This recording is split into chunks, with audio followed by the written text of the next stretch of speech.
Fox Sports. We are Black Hawks. We are Florida.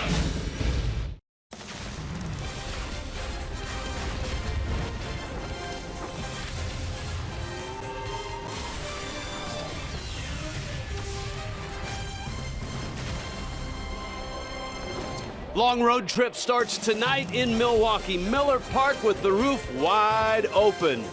Marlins and Brewers, a weekend series. The Brewers hit 6 home runs last night in a win over Cincinnati. This is a great hitter's park, by the way. Hi, everybody.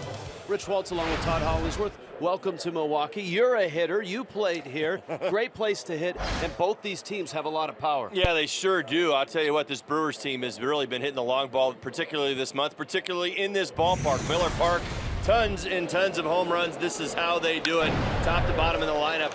Starting shortstop yesterday, hit 2 home runs in Cincinnati. Yeah, they hit 6 yesterday, oh, by the way. So here's the challenge. Can the team that gives up the fewest home runs, that's right, the Marlins give up the fewest home runs, stop the team that loves to hit the long ball in the Brewers? Well, I'll take that a step further. That was the carnage last night in Cincinnati. You talk about giving up a few home runs. Well, the Marlins as a staff give up, as you noted, the fewest.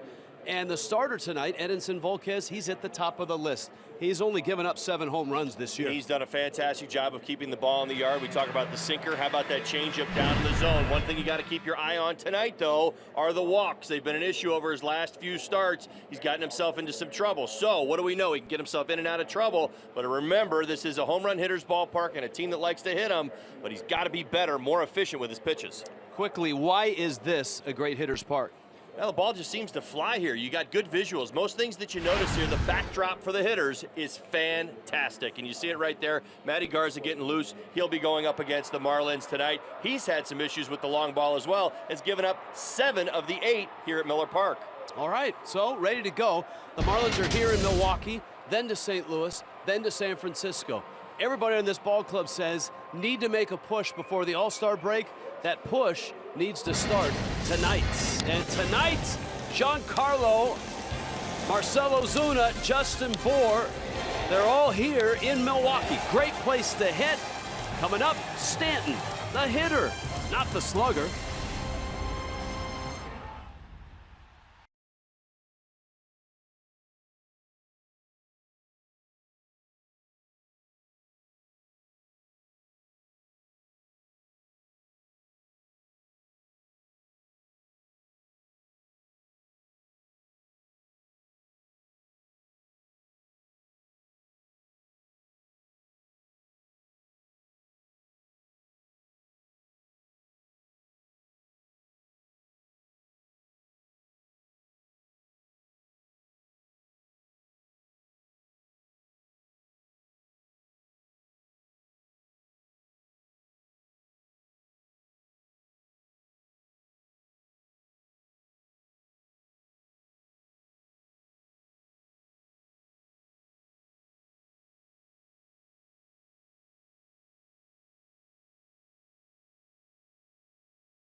Miller Park ready to go, Marlins and Brewers. Let's start this thing and go down on the field with Jessica Blaylock. Jess?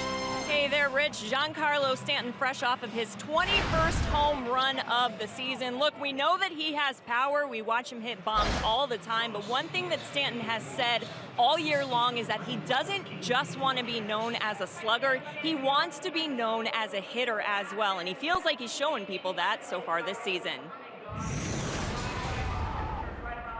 The difference between a hitter and a slugger is pretty much all or nothing, I'd say. Hitter, you got to download the information of the game, what's going on, what's the pitcher trying to do. I've given away a lot of at-bats previous years, this year as well, but I feel like this year has been the least at-bats, just completely given away, and just got to keep it going. Well, he's had that in the past. He's been around, a guy around 300 or flirted with it, and a guy that I think is capable of hitting for a higher average, which basically says he wants to use the whole field, take his hits, takes what the pitcher gives at time, not always thinking about trying to hit the ball in the ballpark. I think that leads back to making sure he's getting himself good pitches to hit. One thing Mattingly has also said about Stanton, he has seen much more consistent and much more disciplined at-bats this year. Stanton right now at a .274 average. He has also driven in 50 runs. And hey, one thing Giancarlo Stanton loves, he loves doing those fun handshakes in the dugout with his teammates. It is National Handshake Day. Yeah, that's right. The Marlins have such unique handshakes, a lot of them generated by Marcell Ozuna and Ichiro. You see them having fun right there. When we return, the Marlins will get game one of a 10-game road trip underway. It's the Fish and the Brewers. It's Edinson Volquez versus Matt Garza. First pitch is coming up next.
Marlins baseball on Fox Sports Florida is brought to you by Jeep.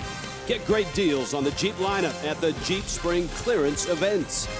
By the Florida Department of Transportation. Drive sober or get pulled over. By Supercuts. Save time. Check online with our mobile app at supercuts.com.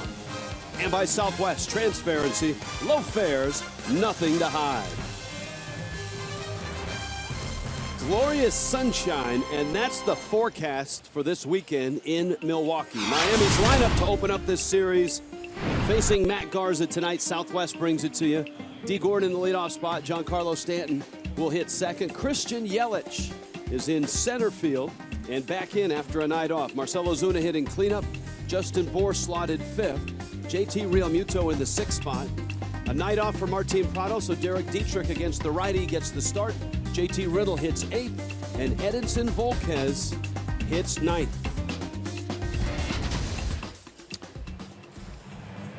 On the mound for the Brewers, Matt Garza. Here comes your Auto Nation scouting report. Good evening, everybody. Yeah, productive returns. Well, he's off to a solid start here in 2017 for Garza. Now, the last 2 seasons, not so much. Remember, it was only a few seasons ago he signed a 4-year, $50 million deal. Actually, prior to 2014, 5 trips to the DL. Well, he's being productive this year, so they're thrilled. Stick to the heat. This is for Marlins hitters. Now, batting average against that 4-seam fastball, .345, a .621 slugging percentage. 12 extra base hits. That's what they're going to be looking for. He does have a good slider, curveball, and change. Batting average against those pitches under .250. And running situations, you can always run on Matt Garza. You can run on Vogt as well. Base stealers 7 for 7 against Garza on the season. D. Gordon climbs in, so sounds like it could be a good weekend for D. Gordon in terms of running. The Brewers run a lot. They're an interesting combination of power and speed. Well, add athleticism. They're a very good, very athletic team for the most part as well.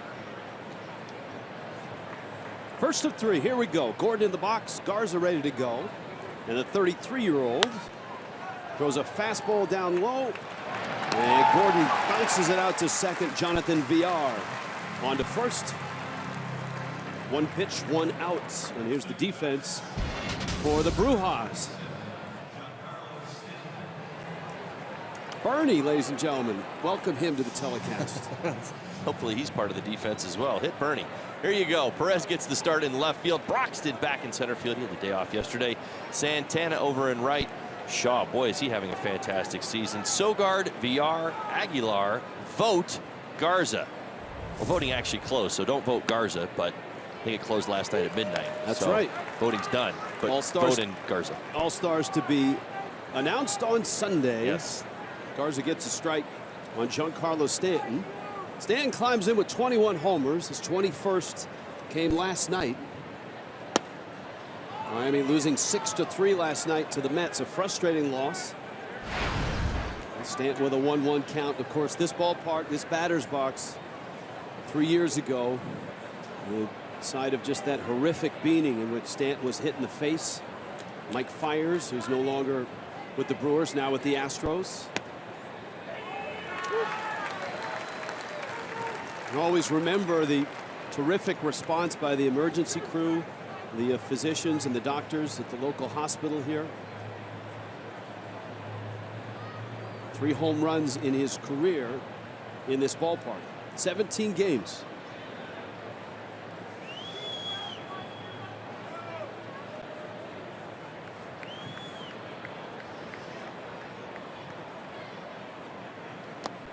Garza, one of those guys, when you talk to hitting coaches or get a scouting report on, sometimes it doesn't center around stuff. Sometimes it centers around him just trying to get out of his own way. Well, it's interesting because you look at his arsenal and he's got 5 pitches and 4 of them are really pretty good pitches, particularly his secondary stuff. But you see the slider right there, willing to go back to it. That's his #1 pitch right now. He also has a big slow curveball, a changeup. As I mentioned, the keys to the game tonight. His fastball is what at times gets teed off on. In fact, he's given up almost all of his homers against the 4-seam fastball. But his secondary pitches, they're pretty good. In fact, all 3 of them, hitters are hitting .250 and under against those pitches. So it kind of tells you, his makeup. Sometimes he'll get in his own way. He doesn't like runners on first base. His batting average goes through the roof. You get a guy on first base, hitters are hitting .432 against him. What does that tell you? Alan Porter calling balls and strikes. Calls that one ball 1.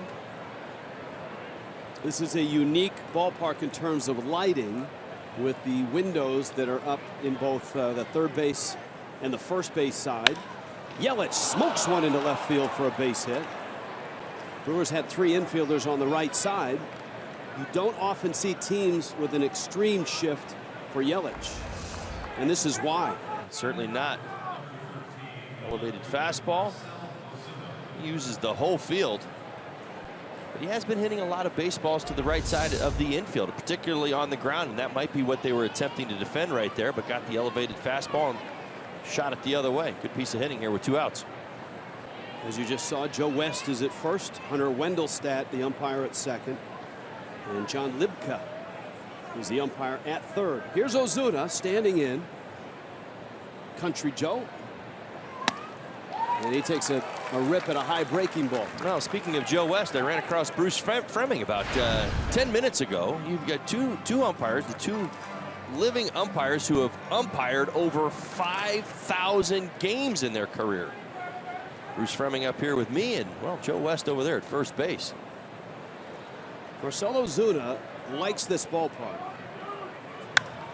Ozuna to right field, and that's deep in the corner. Santana at the wall, and he's got it. Ozuna to the wall, and the Marlins come up empty in the first.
Unique, a big fan that spills out over the ballpark here in Milwaukee. And here are the Brew Crew tonight. It's brought to you by Southwest, the starting lineup. Eric Sogard's off to a great start at the top of the order.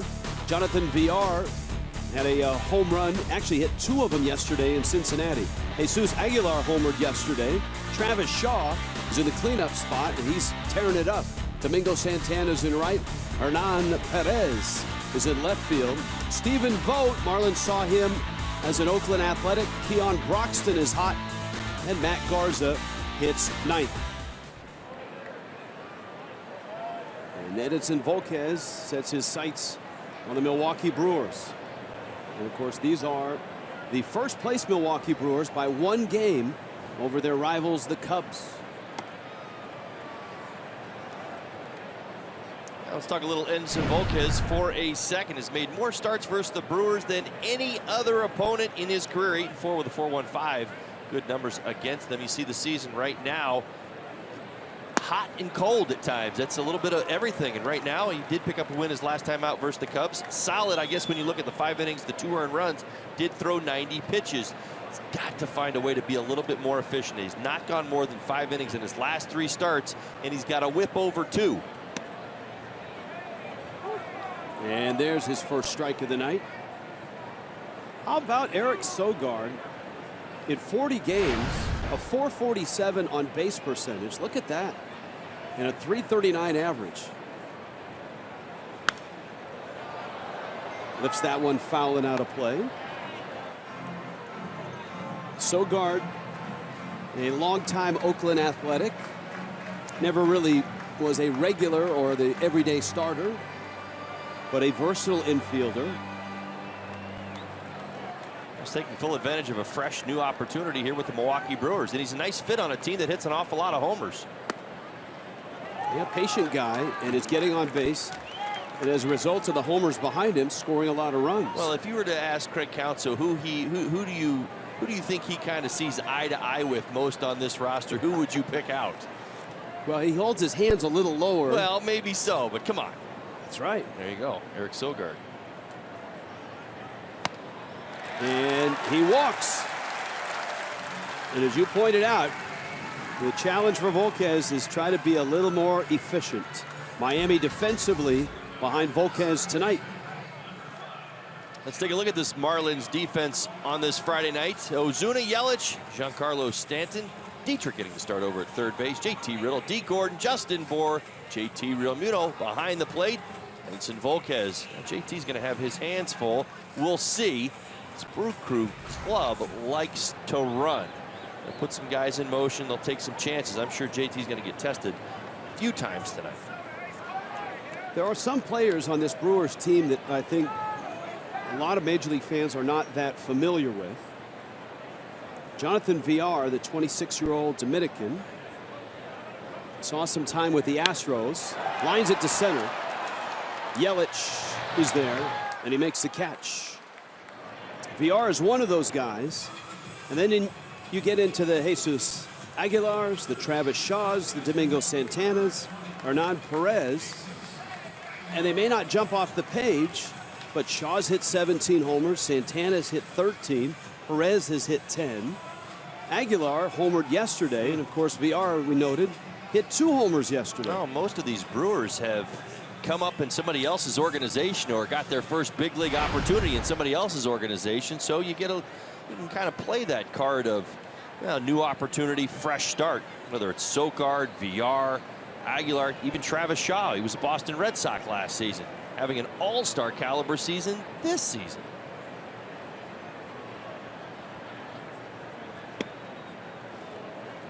Aguilar takes a strike.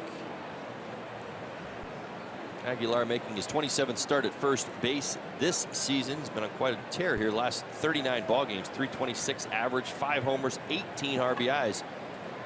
See him in the 3-hole for a reason. And of course, the headliner for this team is a guy that not many people were aware of coming into the season, and that's Eric Thames, who has the night off tonight. Thames has been manning first base. In fact, it's his second consecutive night off because he's slumping right now, even though he's having an all-star caliber season. Right, and as it goes, actually went to manager Craig Counsell and said, I need to clear my head. It wasn't the other way around. It wasn't, listen, I'm going to give you a couple days off coming from the manager. It was the player going to the manager, asking for some time to kind of get things back in line. Struck out 4 times on Wednesday. It's his second 4K game of the season, and he's been in a struggle. I mean, he's been in a slump. 3 for his last 37, 17 Ks over his last 10 ball games. So it all adds up. Let's not forget, he had an incredible April. What was it? 11 home runs he hit in the month of April. Caught everybody's attention, and he's cooled off, and he's kind of having to go through that readjusting. Volquez behind again. And it's 2-1. Now Sogard at first has 3 stolen bases. Most of the Brewers' stolen bases come further down the order. Villar's got 14. Perez has swiped 8. Broxton 14. For the 8th spot in the lineup. Let's see how that one works. Brewers led all of baseball in stolen bases last year, and they're on top of the National League right now.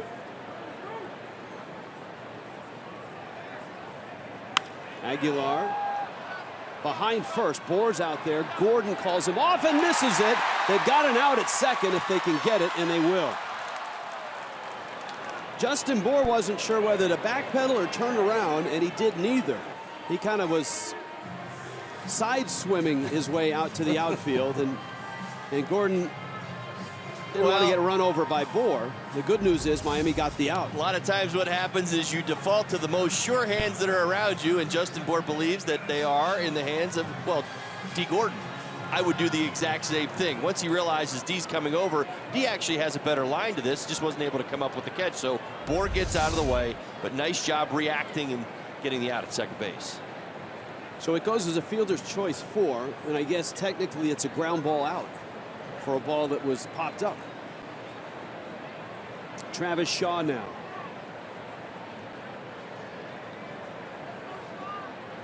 Shaw, who had a nice year in Boston last year, following it up this year with a really nice start here in Milwaukee. You see the .294 average. The slugging percentage jumps off the page, as does the 17 home runs. Shaw really swinging the bat of late over the last week. 4 homers, 9 RBIs.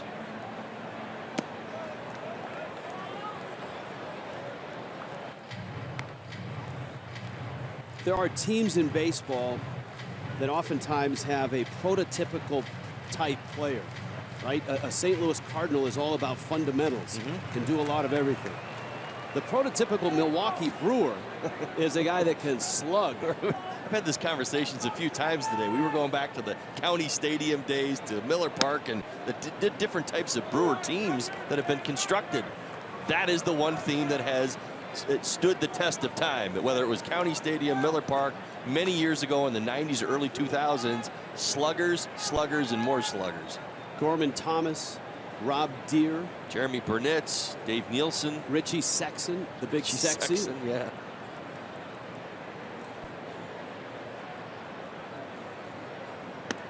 On a swing and a miss by Shaw. It's 2-2. Real nice changeup right there. Hitters count. Look at that, 121 for Milwaukee. Washington 121. Mark Sweeney of FS1, who's calling the game tomorrow, will be by, and he'll join us in the 4th inning. And I think that's one of the topics we need to bounce off of him. He works in the FS1 studios. To right, Stanton back at the track, and he makes the catch.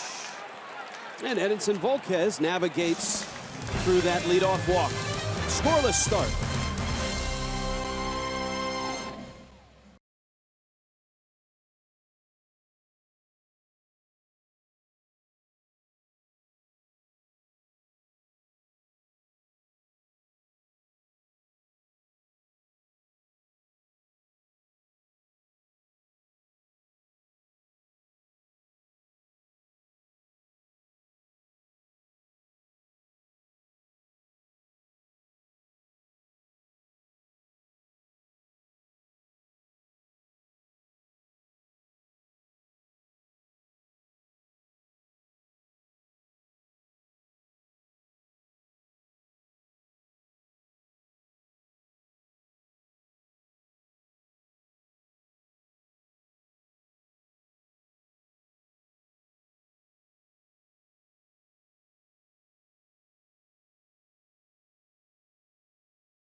Our scoops from the clubhouse brought to you by Car Soup. Manager Craig Counsell addressing the roster move. Jorge Lopez option back to AAA Colorado Springs after pitching 2 innings last night in Cincinnati. So they have called up reliever Rob Scahill. Tyler Cravey also optioned to AAA. And Counsell said that really with Lopez, he says you feel bad when it is just 1 day, but said the 2 innings that he covered, he did his job by the bullpen not having to get anyone up. It's a big impact as they head into the weekend and also as they prepare for Monday. Counsell saying that in order to fill Chase Anderson's spot in the rotation, they are considering some internal options. They have 9 relievers in the pen, so he says the plan right now, take it day by day and see what that shakes out for Monday. All right, Sophia, thank you. 9 relievers in the bullpen. Now, 4 of those pitchers in the bullpen have been starters this year, so there are options where you could run a guy out there who's been a starter, somebody like Paolo Espino or Brent Suter, maybe even Josh Hader. Although Hader seems unlikely because of his value in the high leverage situations late in games. He's not stretched out quite at this point. And Lopez with 2 innings yesterday and did a nice job finishing up Jimmy Nelson's win. And Scahill, he's been up a couple of different times, and Tyler Cravey, interesting move, taking him off the 40-man. I believe that takes the Brewers to 82 transactions this season. Right. Garza facing Justin Bour, and he lines one into right center. That's going to be down for a hit.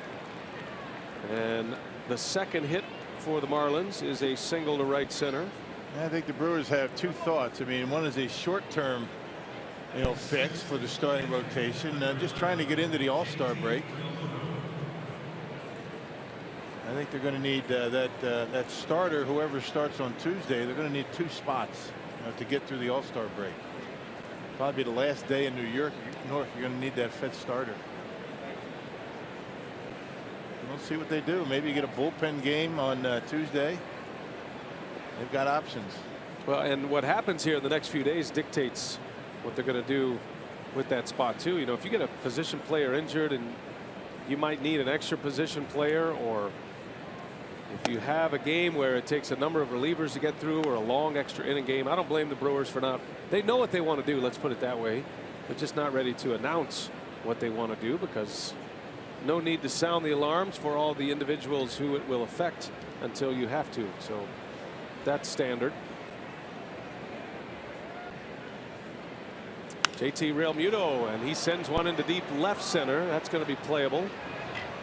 Hernan Perez makes the catch, and the Marlins catcher is retired. Hey, it's an interleague showdown over Independence Day as the Brewers welcome the Baltimore Orioles for a 3-game series this upcoming Monday through Wednesday. To reserve your spot at the Crew's 4th of July face-off with the O's, head to Brewers.com today. Note the start times for each of those games: 1:10 on the 3rd of July, 3:10 4th of July, and then back to the 6:10 start on July 5th. So a little bit out of the ordinary for what you'd see midweek at Miller Park, but it's a holiday week. I like day games. Heck yeah, especially would have been nice to have on the one 4th yesterday. of July. Would have been nice to have one yesterday. Yeah, by the way, who do you got to call to make sure that never happens again? That was an early morning arrival for the Brew Crew. Not too bad though. Now 1:30 at home. Reds got what they deserved. An 11-3 loss.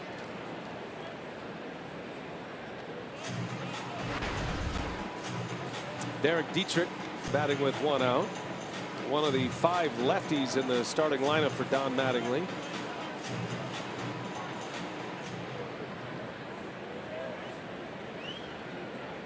Justin Bour at first. Garza's tempo slows considerably when runners are on base. Bour is not a stolen base threat. Aguilar not even holding him on here. And there's a jam shot foul and out of play. 1 stolen base for Bour if you're counting. Yeah, you play behind, Bour, keeping him just close enough to Bour to not to allow him to get too big of a lead, and you're able to cover a little bit more ground with a left-hander Dietrich at the plate.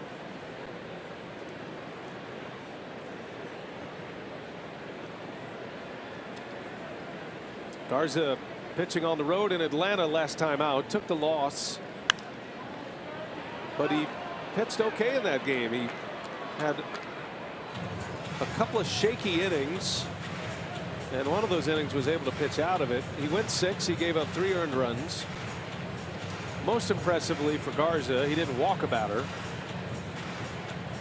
Just 94 pitches in those 6 innings, but the Brewers were down 3-1 at the time, and that was just one of those games the Brewers couldn't get any offense going and lost the game to the Braves 3-1. So Garza's lost back-to-back starts. His 3 wins this year have come against the Cardinals on the road, home against the Mets, and he beat the Braves here at home as well back in April. A swing and a foul tip. Did he hang on? They're checking. Did it hit the ground? And Alan Porter says it did hit the ground, and now Craig Counsell wants an explanation. Nobody really called it. Yeah, nobody said anything. It looked like Porter was thinking it didn't hit the ground. It did. And it was a foul tip. These are not reviewable, by the way. This came up in a game yesterday in the Cubs Nationals game. Dusty Baker actually got ejected. And when replay first was coming together and all the things that you could and or can and cannot see with the replay speeds available, foul tips were one of them. But that's kind of changed here in the last couple of years. And with one like that, you could clearly see and hear that it was foul tipped and it hit the dirt. Might be one to revisit on something that could be reviewable. I guess my opinion on it is if you can see it and it's available for replay, then go ahead and take a look. Yeah, that and interference on the bases is not reviewable, especially that one where the runner is going down to first base. There's no reason why that shouldn't be reviewable. He's either in the running path or not. But we digress. Let's get more replay, Rock. You're going down that road. I could sense it. 2-2 pitch. And a called strike 3. A little bit of a late call, but a ring up nonetheless. And strikeout number 2 for Garza. Alan Porter giving a little bit off that outside corner. Just missed the outside corner. You can see it right there at 93, but too close to take with 2 strikes. Nobody has that good of an eye.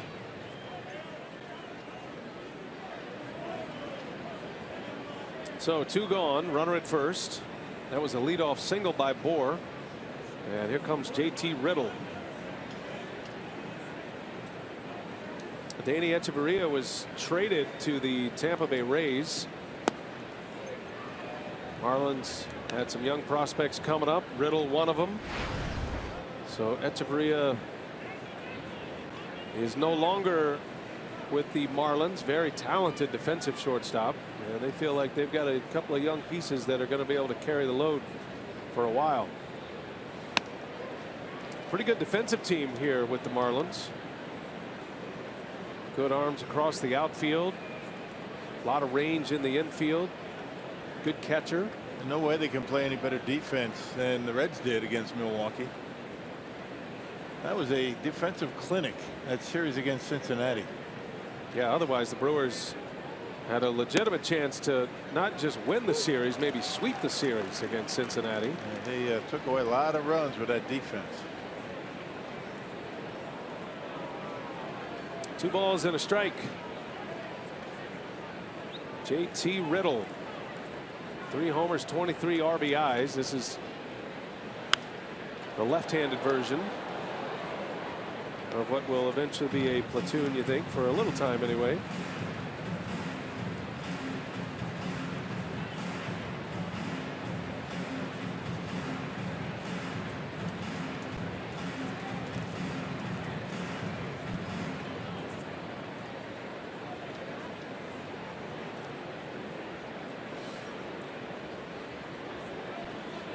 Two the count. Bohr still at first. And timeout is asked for by the catcher Vogt, I believe. I think he wanted to start this one over again. Yeah, just trying to get a sense for what Garza likes to throw and when. The pattern of pitches. What he likes to go to. Inside, outside with the fastball. Breaking pitches. See what he has in mind. 2-2 the count. And it's down and in. 3-2. Remember, the pitcher is coming up next.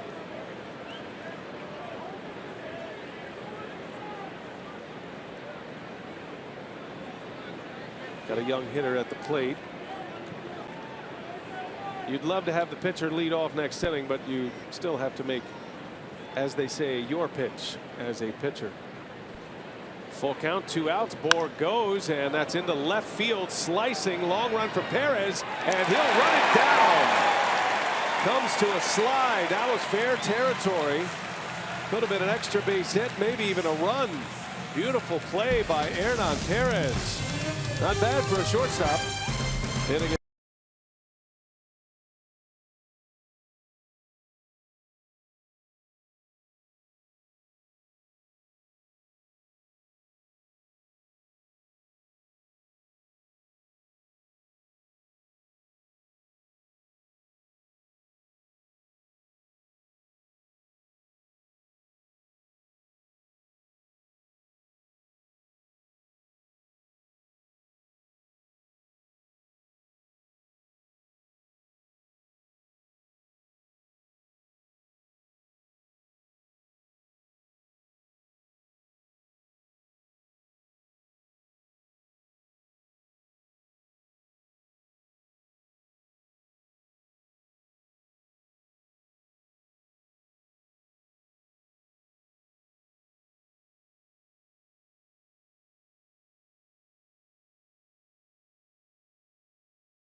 It's a beautiful night, Milwaukee, Wisconsin. Here we go to the bottom of the second. We are scoreless. We have a special guest in the booth. Have two special guests, actually.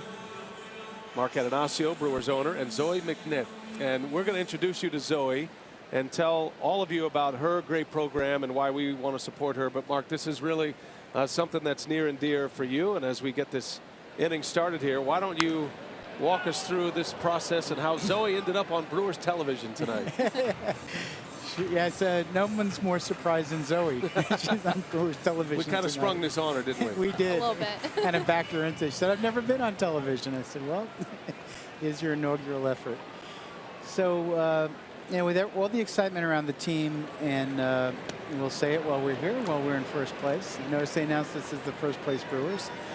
One of the things Debbie and I feel so good about is how the Brewers are part of the community and also the extended family of Brewers. So tonight we had Corey Hart and his family here, and that felt great. Last night, Cecilia Gore hosted at her home an event for Sojourner Peace Center, which does wonderful work for families that have come under strain because of an act of violence. And tonight we have Tia's Hope, which Zoe is a board member and a founder of. Santana with a soft liner to short for out number one. Continue, Mark. And it's named after Zoe's mom, Tia Palermo, who's one of my wife Debbie's closest friends, who passed away from cancer about 5 years ago. Zoe. Yep.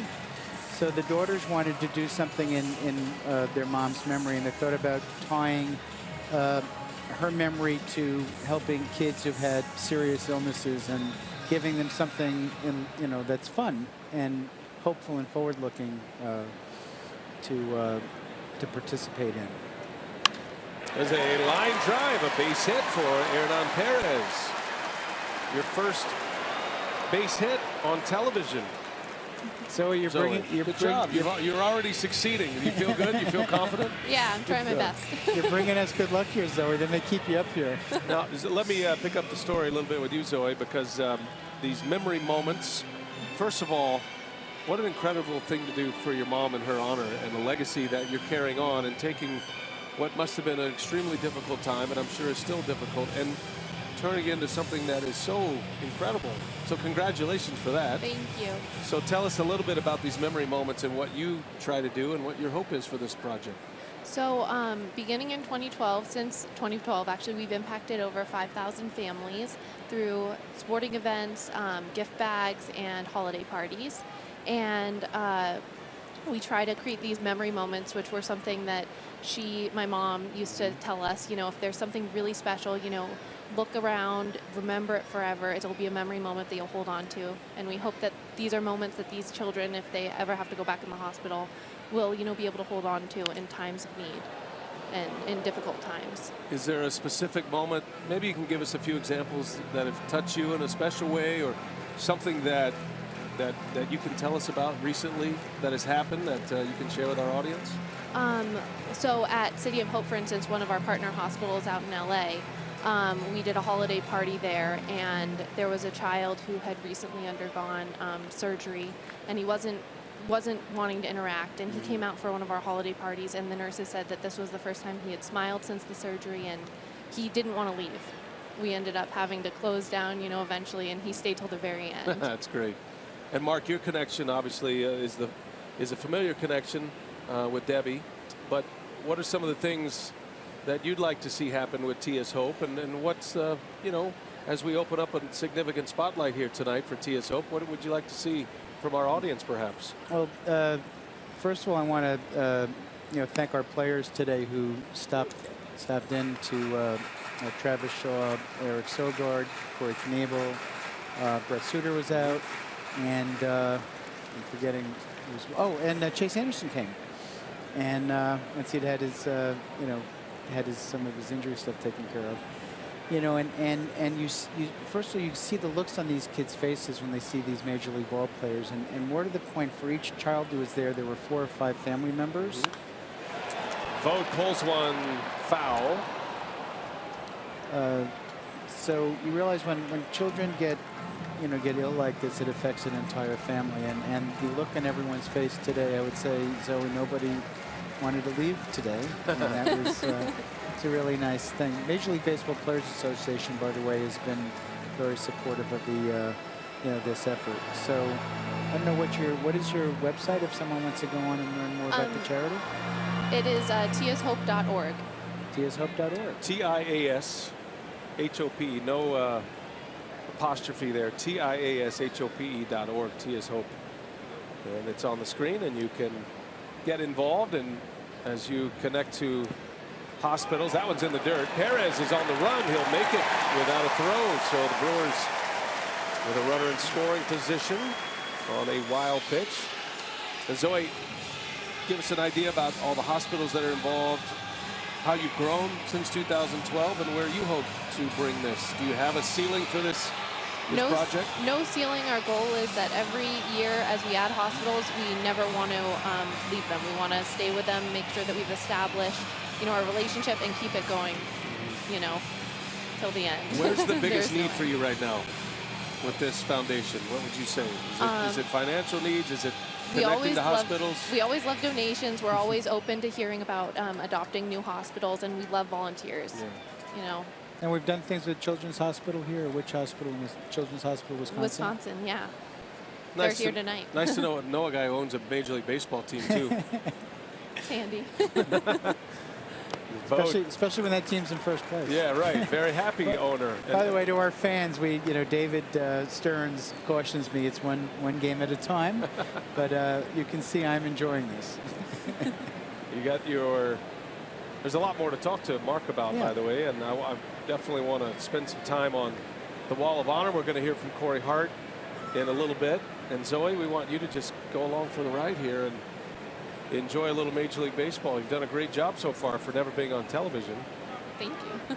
We hope we can raise a lot of funds. It's a pretty big voice for Major League Baseball. But Mark, before we move on, talk about some of the other things, I do want to just talk about the philanthropic aspect of your world, you and Debbie, and the things that you've done and why it's important to you. We have you up here with Michael Milken every year with prostate cancer research and PCF, and I know it's a really important piece of your ownership. And one thing's the old adage that charity begins at home. We're very proud of the work Cecilia Gore has done at Brewers Community Foundation. We raise vote into center, and this will be routine for Yelich, the second out. Go ahead, Mark. We raise a couple $1 million every year through donations and frankly even through the 50-50 raffle. Yeah. Every night there's a lucky winner for. And we've been able to help on average 200 area charities in Wisconsin every year. So we feel, very privileged to be able to help with that. One of the things I talk to the players about at the start of every year is giving back to the community and reaching out. And today was a good example, having 5 of our players come out to meet with some kids and families. That those families will remember that the rest of their life. And hopefully Eric Sogard and Travis Shaw didn't miss too much of the players meeting that I have to go over the pitcher tonight. Here's Keon Broxton, pitch in the dirt. So don't forget, it's tiashope.org, and we'd invite you to check that out. And if you're called to assist in any way, then Zoe would appreciate it. And again, Zoe, good for you. That's really what it's all about up here. And we do these games, and when we can shine a spotlight on somebody who's doing great things, we want to do that, and you're doing great things, so good job. Especially, I'd say, a younger person. At least now for me, everybody's a younger person. Let me ask you real quick, Mark, about Corey Hart being here. We're going to visit with him in a little bit. You've got your Wall of Honor sport coat on, and that means we have a new entry, and Corey Hart is that man. This sport jacket is reminds me of some of the types of jackets Bob Uecker wore and Harry Doyle in Major League, and I break it out when we have a Wall of Honor induction. It was so touching to see Corey and his family. I don't know if you saw the press conference. I did. It's great. He got a little emotional, which was nice. So we've seen his kids grow up. His son's glasses have gotten much cooler now than he used to have when he was younger. And Corey was an important part of our team and an important part of the Brewers family.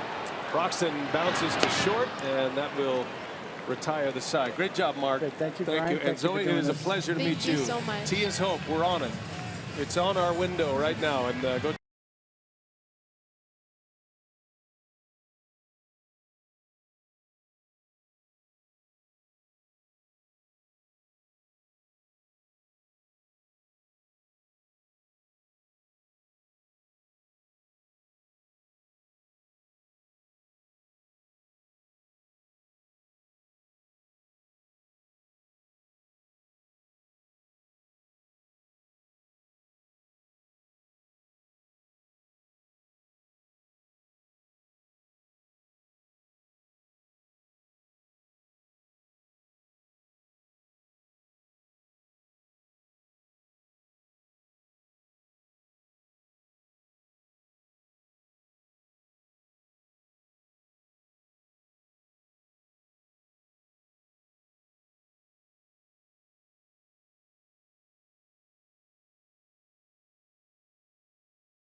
In the third inning. Well, All-Star festivities are rapidly approaching in Miami, and the Marlins will have 2 minor leaguers that will represent them in the Futures game. Congratulations to Jacksonville Jumbo Shrimp third baseman Brian Anderson and pitcher Tayron Guerrero, who will get to play in that event. Just a reminder, that game is scheduled for Sunday, July 9th at 4 p.m. And guys, it's always fun to get a good look at up-and-coming players, not just in the Marlins system, but around Major League Baseball. All right, there'll be a certain Marlin who'll probably be watching from afar for that Futures game. Nick Gordon, Dee's younger brother, out of the Twins organization in that game. Volquez, a slow, lazy chop to Shaw, and he throws him out. Matt Garza, a pitch and an out here in the third inning. And here comes Dee Gordon. So congratulations to the Gordon family and to Nick. That's a really cool game. And if you're looking for an event to go to for an All-Star game and you want to come down and see Marlins Park and all the All-Star buzz, that Sunday, that Futures game is a really good one to go see. You will see guys in that game that you will see in the major leagues in a very short time. There's a young Marlins fan.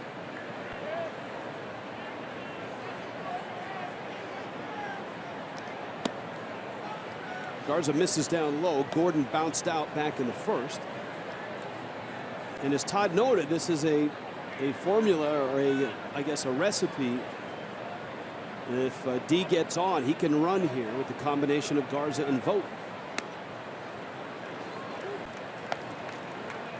Ball and a strike. Fortunately for the Marlins, first time through, Justin Bour, not your prototypical base stealer, although he does have a stolen base on the season. Gordon, little dribbler. Garza has it, underhands, and gets the out. The other thing you need to check out during All-Star Week is Fan Fest, 7th through the 11th. It's an interactive baseball theme park. Tickets and more information are at allstargame.com. FanFest is filled with former Major League stars, Hall of Famers, baseball personalities. I'll be there on that Monday hosting the town hall with the commissioner. You get a chance to ask the commissioner, hey, yeah, FanFest. Why don't we do this in baseball? Right. FanFest is it's like a big version of a demo den. That's right, one big demo den. You know our demo den. It's letting all the Hall of Famers and pros teach you a thing or two about the game. That's right. They'll have hitting cages and instruction going on. Stanton fouls that one back to the screen. Ball and a strike, and 2 quick outs here in the top of the 3rd. Here we are talking about home runs. That was the subject at the outset of the telecast. And we've got a scoreless game in the 3rd on a day where Major League Baseball set a new mark for most homers in a month. Of course.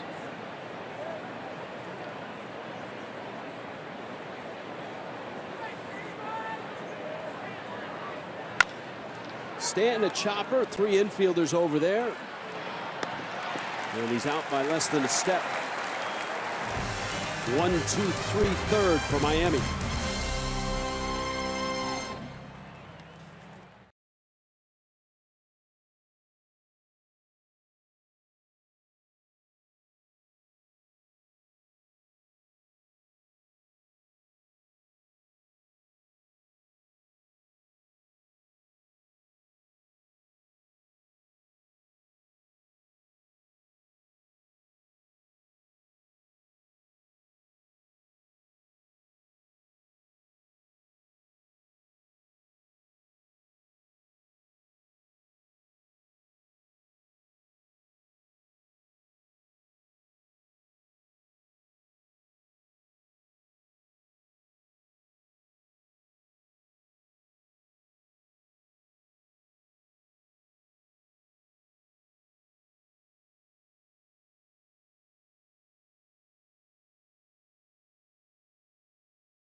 Brought to you by T-Mobile.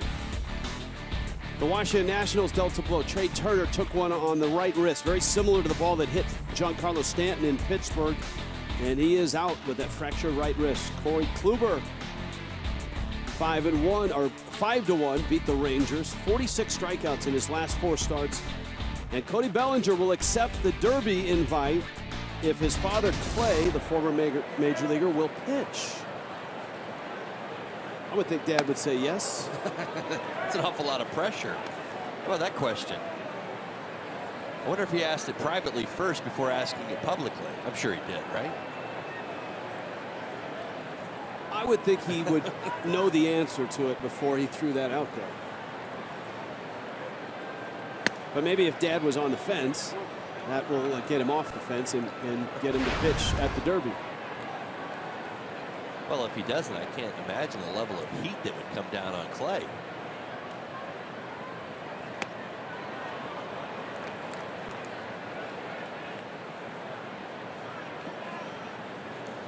Well, that Derby, Giancarlo Stanton is the only one that has, to my knowledge, formally accepted the invite. We know Aaron Judge got an invite. On MLB.com, Anthony Castrovince has an article where he polled some players as to who they'd like to see in the Derby. Riddle with time, and he gets him. Garza thought he had a hit. Great play by Riddle to stay with that ball. As a hitter, you start to smell it. All you gotta do is watch Joe West right there. He'll give it to you. Interior of the glove, just before. Boy, you know, you love to see guys running hard, but every manager, when that happens, holds his breath. And the other night we saw Robert Gazelman of the Mets in that similar situation strain a hamstring. Matt Garza's been on the disabled list 5 times as a Brewer. Here's Eric Sogard. Anyways, the active players receiving votes from the players who, and it's not, look, this doesn't affect who gets the invite, but it is interesting to see who the players want to see in the home run derby. Aaron Judge got 11 votes. Giancarlo Stanton got 10. Joey Gallo 3. Cody Bellinger is tied with 2 others who got 2 votes each. You'd be surprised who the third guy is in that group. Bellinger, Bryce Harper, and Ichiro. And I'm telling you, having seen him in Seattle and in 3 years as a Marlin, if Ichiro were in the home run hitting contest, he could easily win it. He has just as good a shot at winning it as anybody else in the derby. And people will say you're nuts, but if you've ever watched Ichiro take batting practice, he can sit there and pump balls into the right field seats at will.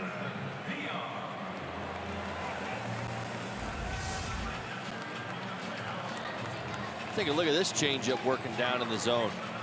It's like it just caught the knees and the black of the plate. There's been a little give and take out there on that outside corner. I don't blame Volquez or Garza for continuing to search. How much more can they go out and get? I'd throw in an Altuve. That would be fun. That to me, because I've seen him do it up close and personal, how far he can hit a baseball, which I think is so entertaining. I mean, not only would I vote for Altuve to do it, I would like for Altuve to go right after Judge. First Judge, then Altuve right after him. Logan Morrison, I think, is a guy, especially at Marlins Park with the porch in right field. He knows. I think he knows how Marlins Park operates. It was at last year's home run derby that Barry Bonds, then the Marlins hitting coach, was trying to convince everybody that Ichiro could win the derby from what Bonds had seen just in half a season. On the dirt, and it's 2-2. You watch him get into one of his grooves, and there's no argument. Nobody hit. I mean, unless you've seen it. I've seen it. You've seen it, and that's really what we're getting at.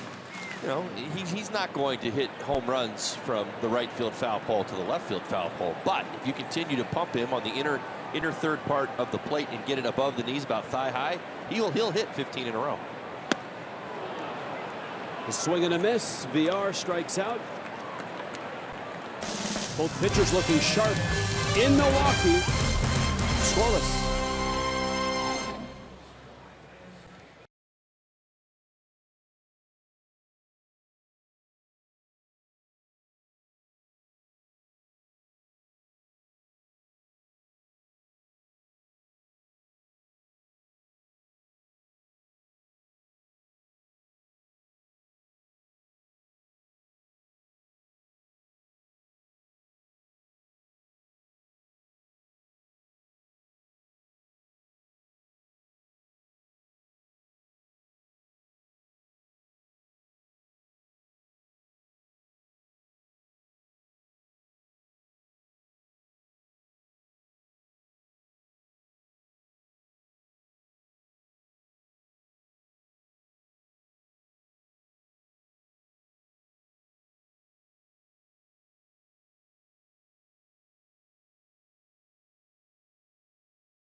Miami and Milwaukee. Speaking of home run derby, you can do it. You can be in the home run derby.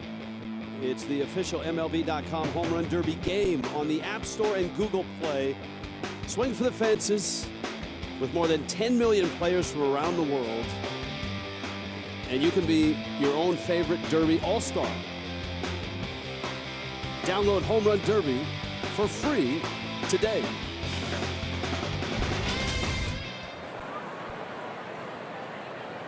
Christian Yelich, Marcell Ozuna, and Justin Bour. Matt Garza has been economical and efficient, giving up just 2 singles. Struck out 2, hasn't walked anybody. Had 3 ground ball outs in the 3rd inning. Do your best if you're a Marlins hitter to try and get Garza up. He's been pitching very effectively to the lower half of the zone.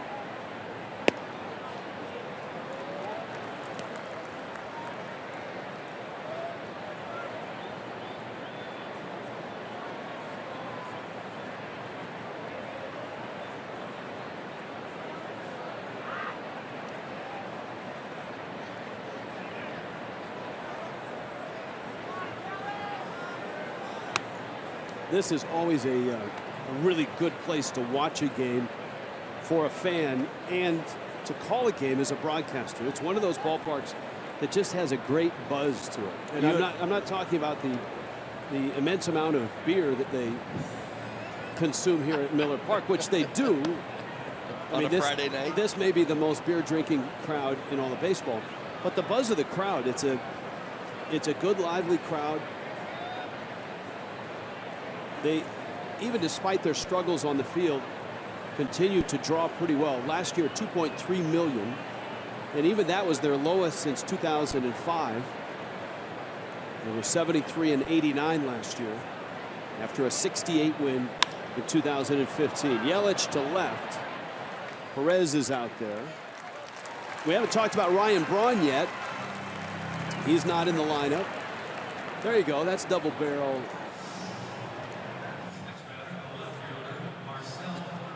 There he is, former Miami star.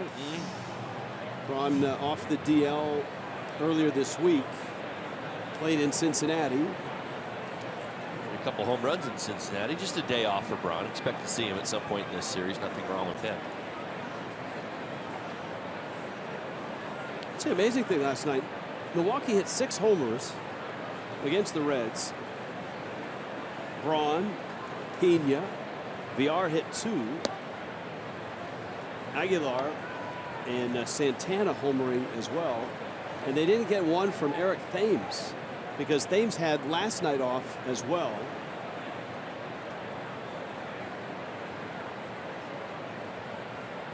Ozuna takes down low, and Thames absolutely wrecked the Reds in April. He had 11 April homers, and 8 of them came against Cincinnati. He was locked in April, a little unlocked here in June, trying to find that stroke. Strikeouts have been piling up for him. It doesn't really matter who he's facing right now, whether it's the Reds or not, unable to get that stroke down. Ozuna fouls it back. Speaking of homers, in this ballpark, Marcell Ozuna, starting play, had played in 13 games here and had 12 hits in 47 at bats. Now that's a .255 average. But of the 12 hits, 8 have gone for extra bases, 7 home runs. 7 homers, 9 RBIs, I believe. Do the math. He was going to fire at that, and he holds up. In fact, when he walked up to the cage to hit, Pat Murphy, the bench coach of the Brewers, was still there. And Murphy saw Ozuna and said, I know why you're smiling. You're back in Milwaukee. Because he has seen the damage firsthand that Ozuna has done. 3-1. Well, his batting practice had a little something extra to it today. Quite a show. Matt Garza to the breaking ball on a 3-1 pitch. That's the way Ozuna's been attacked here now over about the last week. He's been seeing an awful lot of breaking balls. Hammers that breaking ball in the left field.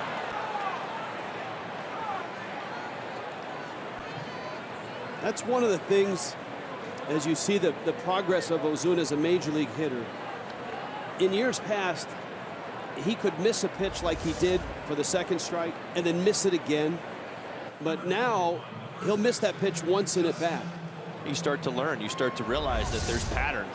They're throwing the same pitch. It was in a hitter's count. You throw a 3-1. Well, goodness, you're going to throw a 3-2, right? Because of the bad swing, because of the breaking ball down in the dirt. Well, that was much more hittable. I'll take it a step farther. What's impressed me so much with Ozuna, typically, I know this last week maybe isn't the best example, taking the walks on those pitches. You'll see that breaking ball down to the zone again, and he'll lay off it the second time.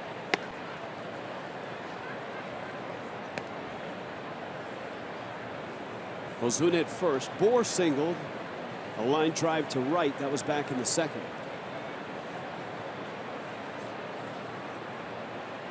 Well, the ball does carry well in this ballpark, especially when it warms up. What else about this park makes it a comfortable place for hitters? Oh, it's the best backdrop in all of baseball for a hitter. The eyes that Justin Bohr, he's got Matt Garza on the mound. He sees his release point. It's nothing but black and dark green behind him. Bohr reaches out. Shaw, and the turn by Sogard gets the double play. Everybody coming up empty so far.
Marlins and Brewers tomorrow are on FS1. You'll find them there at 3:30 Eastern.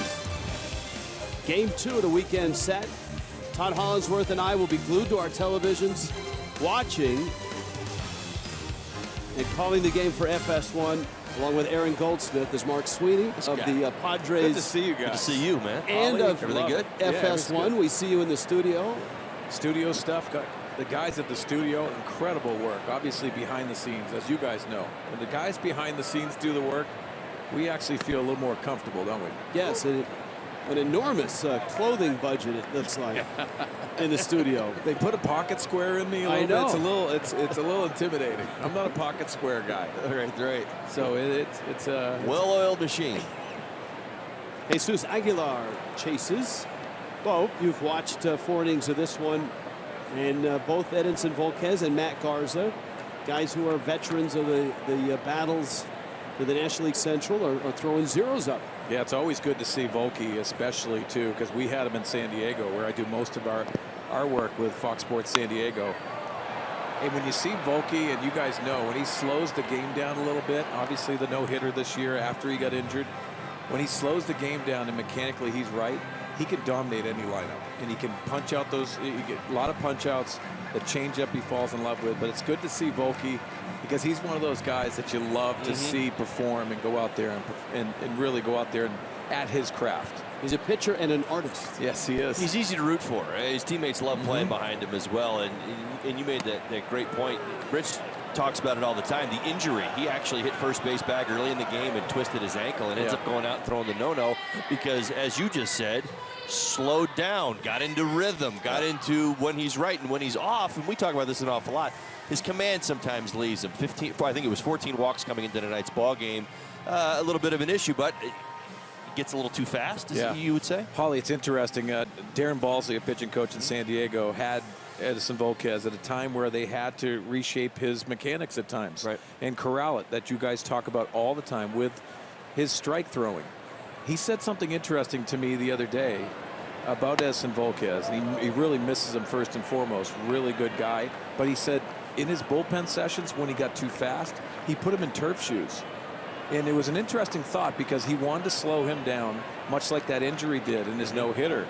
Slowed him down, didn't want him to jump out and get out of whack, because if you use the shoes, you don't want to get out there and slip. So he said it really made it a lot easier for him. He didn't transfer that into the game every single time.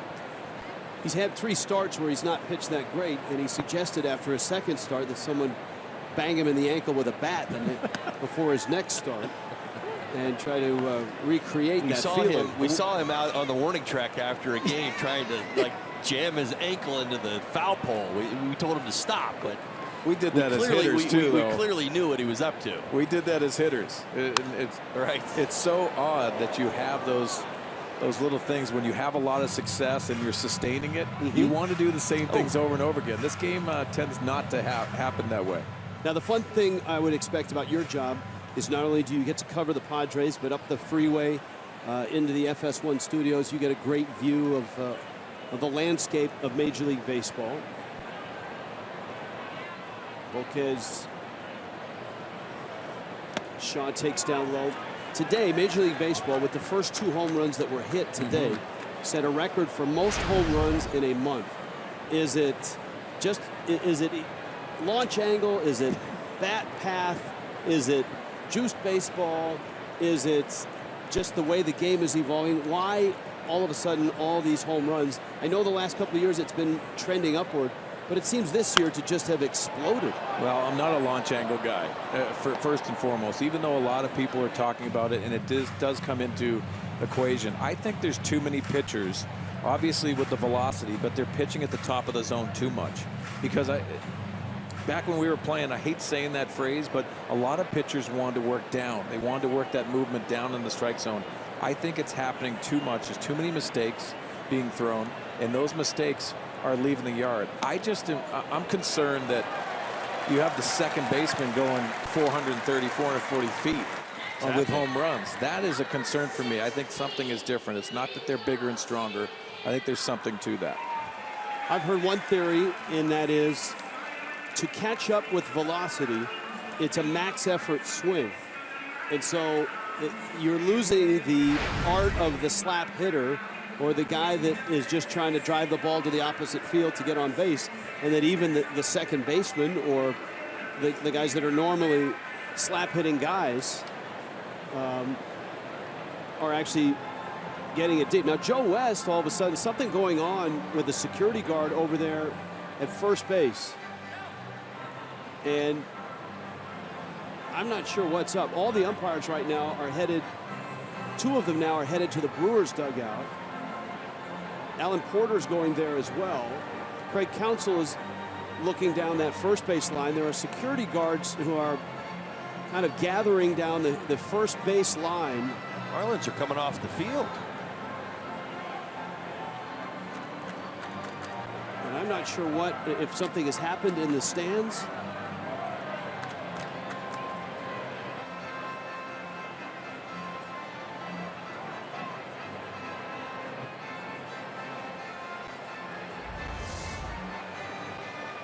Oh my goodness. Joe West was hit by something that was thrown from the stands.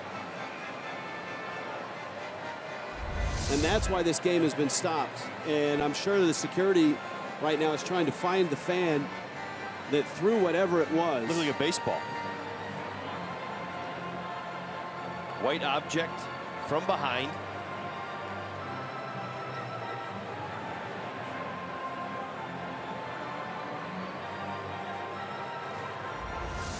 Again.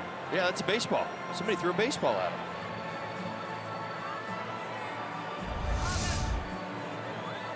Well, the security here at Miller Park, Don Mattingly is out on the field. The security right now, I'm sure, is trying to determine where that came from.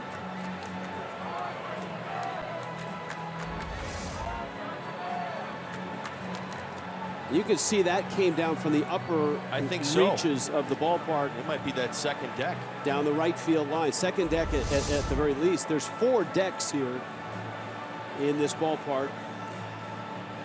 And that looked like down that first base line, second, third, or maybe even fourth deck. West appears to be okay.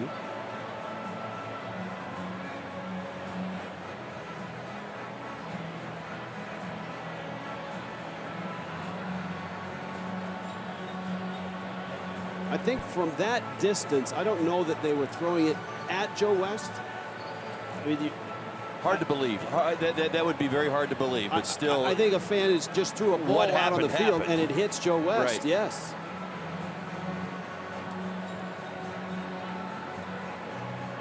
And you can see now the police are up in one of the sections up there. Probably using video technology to retrace the steps of the baseball back to the seat, because it doesn't look like the crowd is cooperating. As far as pointing out the person who threw it, maybe nobody was able to see it. Well, obviously you're looking for something on videotape, and there is, there's a camera, especially back in New York, that has a look at the whole field. But you need people who are witnesses to this. You need people to say this is the person that did that.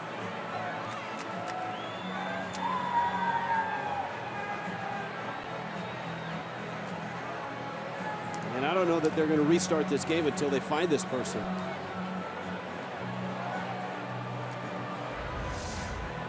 Again,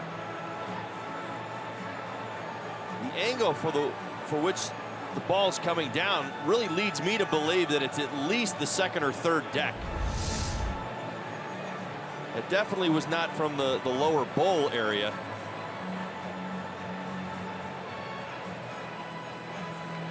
And you see that a lot of people in those areas, security guards talking to the crowd, trying to find some sort of a description or some sort of a eyewitness account. Well, it looked like the ball was thrown when the pitch was delivered by Volquez. So that's your attention if you're a fan. So you're wondering if someone even saw who was throwing it. Maybe it came from that third deck.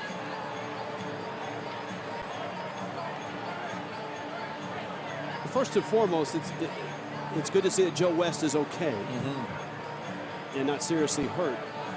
And then secondly, you got to find this person, and this is not a just eject him from the ballpark. This is a arrest this person. Yeah, that's a form of assault.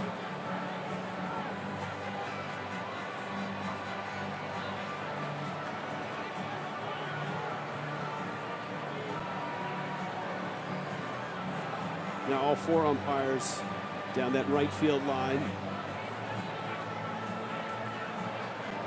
Hard for me to believe that nobody saw it. Well, Mark's point's a good one, and it happened while the pitch was coming to the plate. So the attention of obviously West and everybody on the field. Well, you saw Justin Bohr there in that shot. Volquez is going to. Everybody's sitting next to somebody, though, and I guess that's what I'm getting at. Volquez is going to get a chance to warm back up, and it looks like they're going to restart the game. We have no indication and have not heard anything about any sort of apprehension or arrest.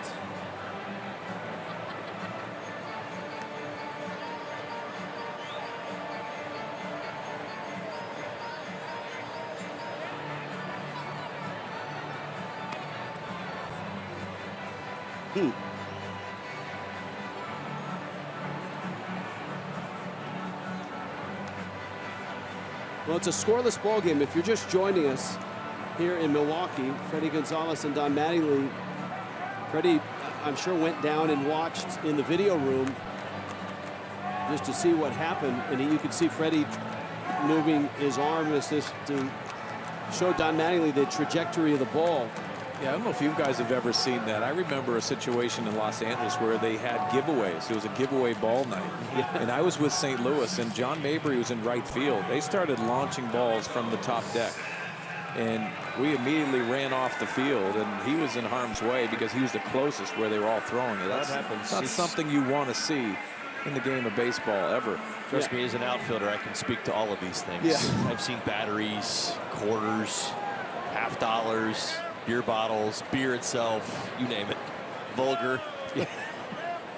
All sorts of things come flying out of the stands. Very true. All right, Domingo Santana's up. Travis Shaw's at first.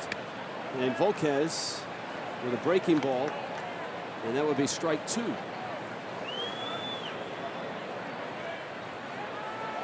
Or excuse me, I thought the... Am I off on the count? I thought it was 0-1. Maybe time was called as the pitch was thrown. That's a good point. And Santana swings and misses at that one. It's a scoreless ball game, which is a surprise. We expected fireworks and balls launched all over the place. The Brewers hitting 6 homers against the Reds in a wipeout win last night. And of course, Miami trots out Stanton, Ozuna, and Bohr, 21, 20, and 18 homers apiece. You know, Rich, Todd said something interesting, too, about the batter's eye here at Miller Park. It is one of the best batter's eye. I think that's a difference maker when you think about a good hitter's park. And I heard you talk about that, Todd. Not many people understand that is a difference maker for the hitter's perspective, because not only does it help you hitting and the contact point, also staying off the borderline pitches if you see it well. Typically, hitters would always have a certain place that they loved.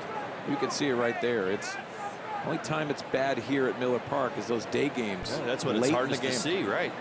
As the night creeps in, even the lights pick up that ball. As soon as Edison Volquez pulls the ball out of the glove, pitch recognition starts, and the sooner you start it as a hitter, advantage hitter. And is it just lack of white anywhere up there? Is it lack of color? What is it? Well, I think that there's a lot of different answers to that, but this ballpark in particular, you have no movement, so you don't have a crowd. It's not like Dodger Stadium, or even, I know Dodger Stadium opens up a little bit, but you do still have those fans. You don't have white shirts, you have no movement, you have no distractions. It's a black visual, and it's just, it's like a blackboard. And I think the length of it, too, as we showed, when you see that, it doesn't matter if the guy drops down at all. You're picking up a release point, and the sooner you do that, the better you are as a hitter. Not only because you're going to make contact, it's those borderline pitches, those out pitches that these pitchers have that you stay off of. So the question I wanted to follow up as we were talking about the long ball in the game and all the home runs that are being hit in the month of June, Swain, is do you see an adjustment being made this year, maybe over the next year or so? Do you think there's more home runs and more offense, or do the pitchers start to reintroduce the breaking ball? Do you think that starts to happen and the pitchers start to make the necessary adjustments? Yeah, I think we're seeing a lot of the pitchers, to your point, it's using that fastball elevated at the top of the strike zone and being able to use that curveball. I think the curveball is really coming into play. It used to be that sinker slider combination for a lot of guys. Like now it has everything to do with that fastball elevated, and if you can pitch it that, you don't have to have velocity either. You're seeing guys that that even you're going to see Davies tomorrow for the Brewers. They're going to be able to pitch at the top of the strike zone. Dan Straley does. Exactly. As well. And it's a good point because I think that's what's going to happen. I think the game's going to adjust back because I think they're going to have to ask a lot of these hitters and have a mixture of guys that have bat-to-ball skills a little bit more. And it's going to evolve, I think, backwards a little bit. Well, it's incredibly circular. You and I know this. We've been in this game long enough to see that, you know, all the great general managers and the front office personnel, they're, you know, trying to stay ahead of the curve. And whether it's bringing in the athletes and the more, you know, bringing speed back into the game, you're always looking to do the next new thing or reintroduce it to the game so that you can be out in front of it and use it. And I think that you're absolutely right. I get asked this a lot. Are we just going to continue to watch high velocity guys and a lot of these guys breaking down 97, 99 miles an hour, 3 years into their careers? We're talking Tommy John surgery with tons and tons of home runs. Are we settling on this? I said, well, that's not the game of baseball. Baseball evolves. It constantly is circular. It reinvents itself. And I think a couple years ago, they were talking about lowering the mound because there was too much velocity and guys were striking out at an alarming rate. There wasn't any offense. I just don't want them to manipulate the game. Runner goes. Real Muto's throw. Got him. Great catch. Wow. Great tag by D. Gordon. He is Mark Sweeney, and he'll be on your television tomorrow at 3:30 on FS1 along with Aaron Goldsmith. They've got the call for Marlins and Brewers. Mark, thanks for stopping by. Thanks for having me, guys. Coming, Great Mark. seeing you Good to as see you, always. We'll leave the booth clean for you.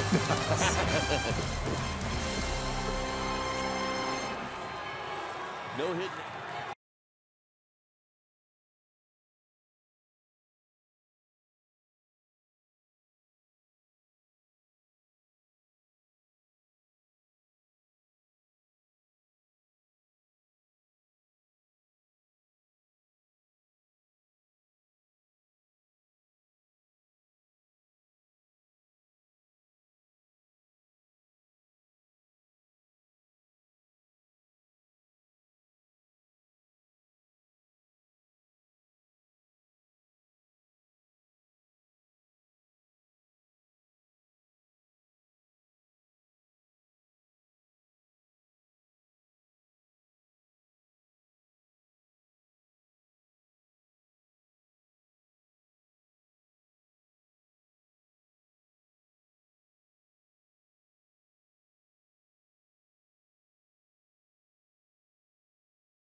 Muto and his athleticism.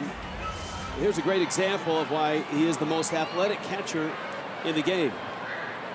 You're telling me there was a little bait right there? Is that what that was? No, come on. Just wasn't able to come up with it, but a great catch and throw. We talk pop time all the time. Well done. That's what you want to see. Able to pounce. Shaw tried to take advantage of the fact that the ball in the dirt. No shot with JT on that one. And if you haven't read it, and I suggest you find it, Mike Petriello on MLB.com with that StatCast-laden article of a few days ago talking about the fastest players at each position and how Real Muto is one of the fastest players regardless of position. As well, a follow-up article on Real Muto, pop time, athleticism, and the season that he's having. Let's take one more look at this. I want everybody at home to see this. Watch JT's eyes when he takes off the mask. Oh, we're showing, yeah, see how he's watching him the whole time? That is on your game right there. That's anticipation. Well done, JT. Ball and a strike. Scoreless game here in the fifth. Go figure here in Milwaukee. It's baseball. And that big breaking ball is a called strike.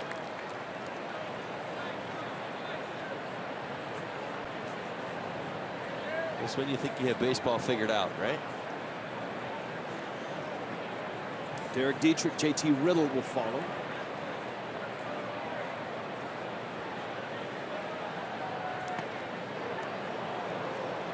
Vogt took the brunt of that one. 2 balls, 2 strikes.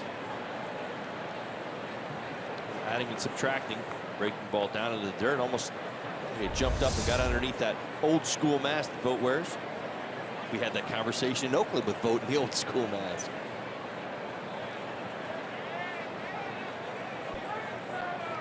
Garza's given up just 3 hits, all of them singles. And Real Muto beats it. And I know I sound like a broken record, but have at it. It's base hit. Most catchers don't beat that up. They do not. Well, listen. Most position players outside of second baseman don't beat that out as well. Talking about that athleticism. Infield hit for JT. Hustling all the way. Easily beats it to first. Here's Dietrich now. So 4 hits for Miami.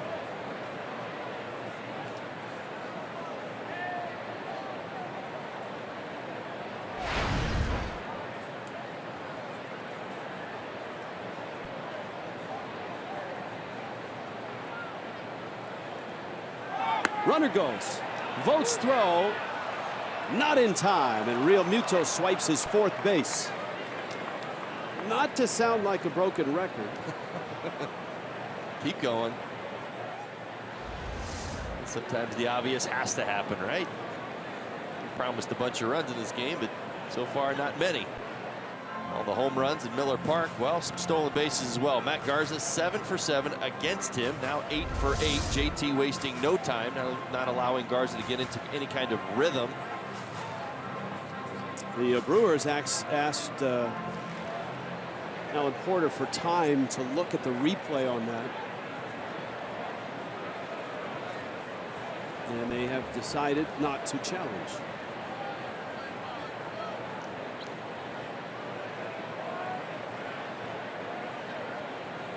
Dietrich called out on strikes in the 2nd. Real Muto a good sized lead at 2nd. And the pitch fouled back.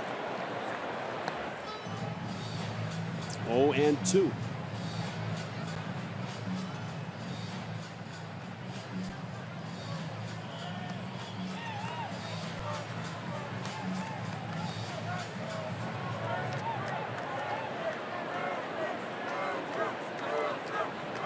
Well, a ground ball to the right side would set up the Riddle at bat, but remember you're near the bottom of the order. Riddle hits 8th and Volquez hits 9th. Outfield playing towards left center for Dietrich.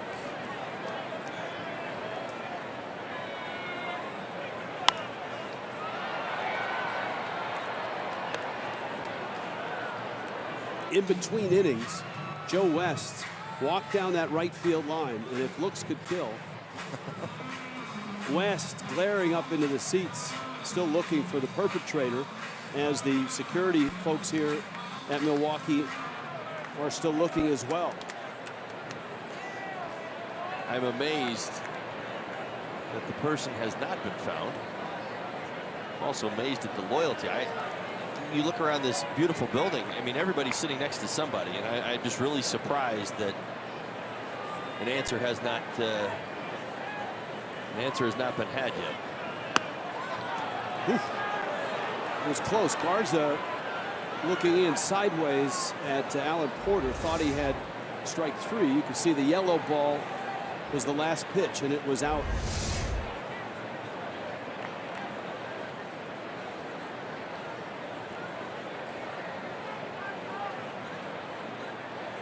JT Realmuto at 2nd. No runs here tonight. Miami has 4 hits. Milwaukee has just 1 hit tonight. There was a Hernan Perez 2nd inning single.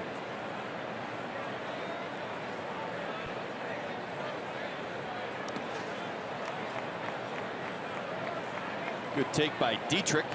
Changeup. First pitch in this sequence, in this at bat, down in the zone. Always easy to lay off that tough changeup. Your eyesight has been elevated for the entire at bat.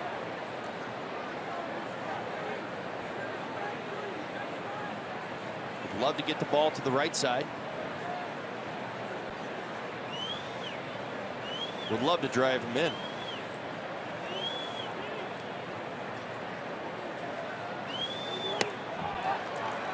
Dietrich, behind 0-2, has worked himself back to a full count.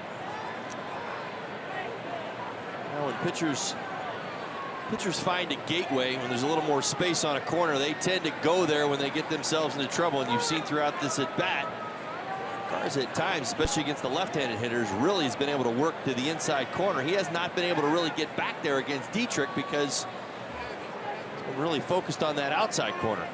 He's got to go back out there again. Dietrich grounds it to the right.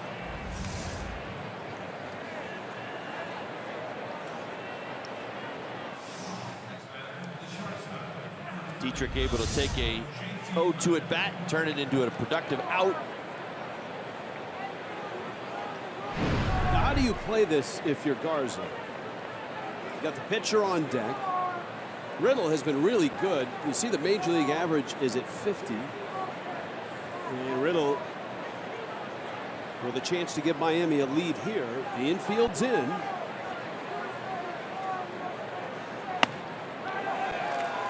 Having watched Matt Garza for a number of years, he will try to use velocity to the inside part of the plate, and if he misses, and he puts him on. If not, he hopes that JT Riddle tries to swing the bat and gets jammed. That's what he's going to do. You're going to see 93, 94 on the inside part of the plate. He will not. Think back to that his first at bat, excuse me.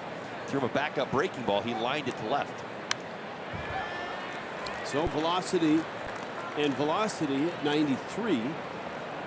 And he's out in front 0-2. You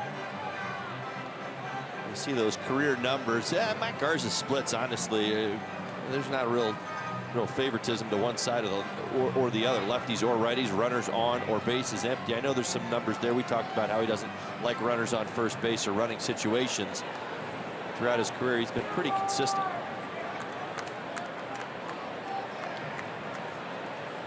Real Muto 90 feet away.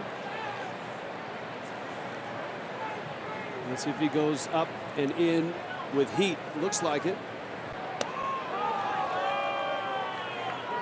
He's been right at 93 with all 3 pitches.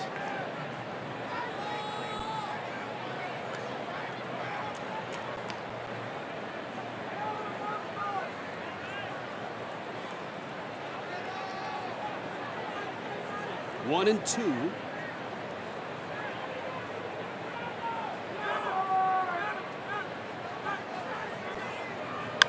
Line drive, fair, right down the line, and it kicks off the wall. Riddle around first. Real Muto scores. It's a double, and it's 1-0. Law of averages continue to go JT Riddle's way. We showed you the numbers. Runner on third base. Ability to get the job done. Another fastball, misses his spot. This two-seamer gets back out over the plate. We talked about getting the fastball in. Garza wanted it in, couldn't get it there. JT stays inside, drives it the other way. Marlins on the board, 1-0. Now you got Volquez with Riddle out there at second base. How about that? 11 of 13 times he's driven in that run from third base.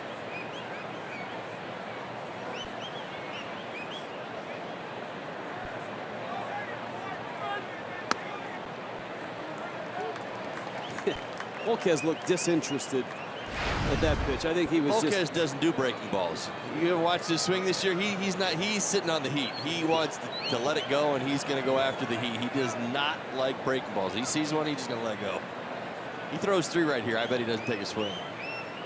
There's a ball on the field in left, and whether it came from the bullpen or the stands, I don't know. If you've just joined us, Joe West was hit in the head with what looked like a ball thrown down the right field line from one of the upper, if not the very top deck here at Miller Park. West was not injured, but was plenty angry, and the game was stopped for a good 7-8 minutes while they looked for the perpetrator.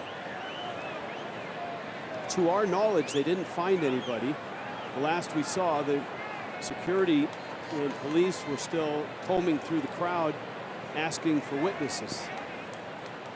They may well have found someone, we just may not know about it, but if we get a report, we'll pass it along. Here's the 0-1. Volquez, bouncer. Well, he does a base hit in the left field. Late start by Riddle, and he slides in.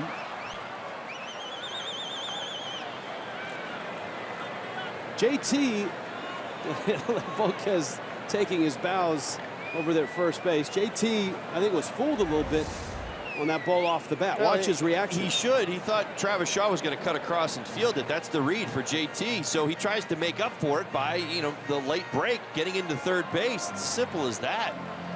I kid around in the outfield with the "I got it, you take it." That was another example of it. You get your third baseman in. That's a chopper to the left side.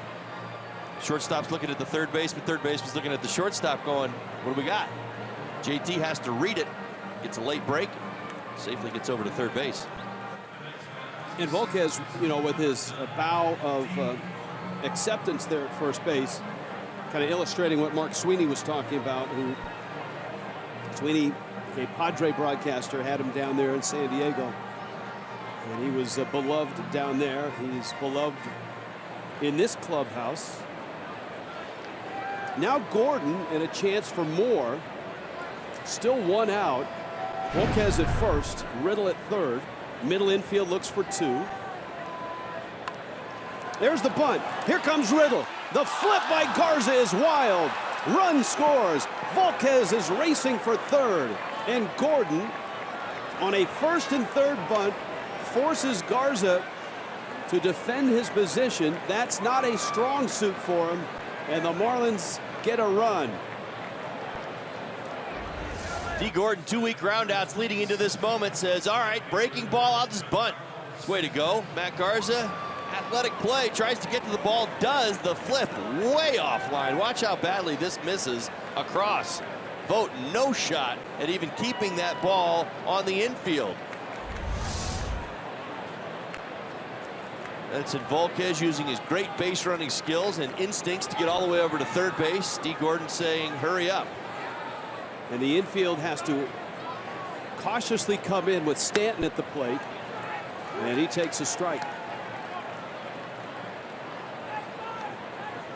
It's going to be a sacrifice on the bunt and a fielder's choice, an error as well, and that allows the runners to advance.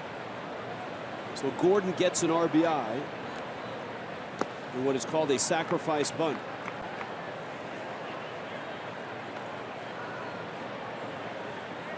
That's that popular first and third play with one out. What do you mean by popular? Popular, it's coming back in the game. Joe Madden has done it a lot. And if you execute it correctly at the plate and at third base, you almost always score the run. Vogt has to wrestle that one down. And it's incumbent on the runner at third to make that play work. The runner at third has to really read it correctly, and Riddle did. Because if it's put down properly, and it was with Gordon, and Riddle thinks he can score, even if Garza was able to field that ball standing up, and Riddle had not broken initially, had Garza turned to throw to first, Riddle could score at that point. He was able to buy a little time. It was a breaking ball, only 75 miles an hour, so there's reaction to that. Even as a runner on third base, you see it. Stanton, a bouncer. That's Volquez at third. He's not going anywhere. And Shaw throws out Stanton.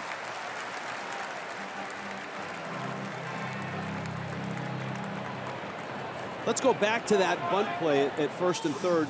Take us through it. Well, let's remember the initial read is D. Gordon.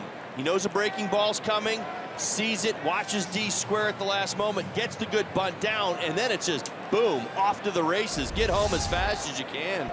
Go to the backside typically of home plate and hope for the best. And in that situation right there, it was such a good bunt. Matt Garza had a bare hand play, and obviously things did not go their way. 2 outs now. Yelich And still 2 runs out there. Gordon at second, Volquez third.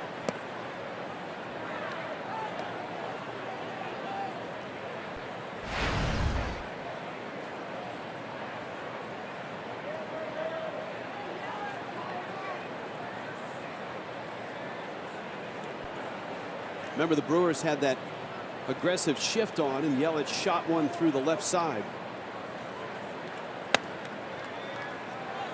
There's your velocity up and in from Garza, who's thrown a lot of pitches here in the inning.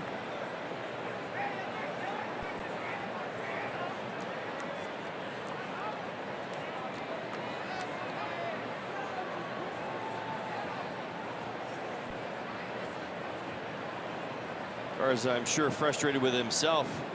Infield hit by Real Muto. Missed his spot on Riddle. And Volquez's 6-hopper got through the left side.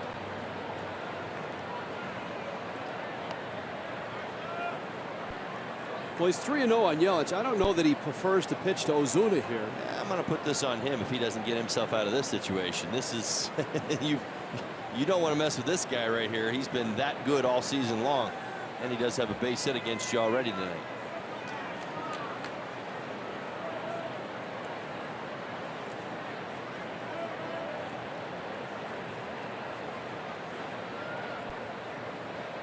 Here's the 3-0, and it's out, and Yelich walks.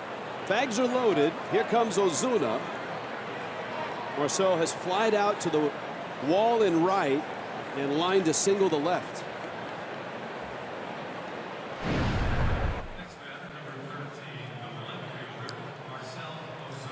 Well, that's healthy.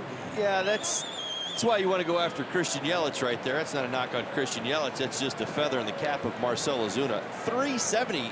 Make sure you read this right. 2 outs in runners in scoring position. We're not talking the easy one. We're talking the one where you've got to get a base hit to get that guy in. He's got a couple home runs already this season. 8 walks. Shows you how good those eyes have been as well. Marcell Ozuna is in the driver's seat. Chance to blow this game open, this inning open.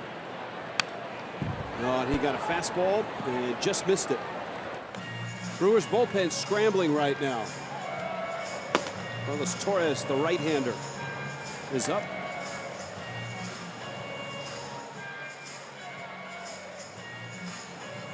Craig Counsell,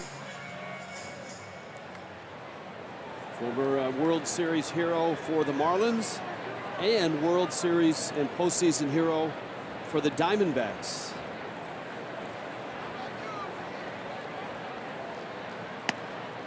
Big breaking ball misses in. And now it's 2-1. Can Ozuna stay patient enough to get his pitch here? Vogt is out to chat briefly with Garza.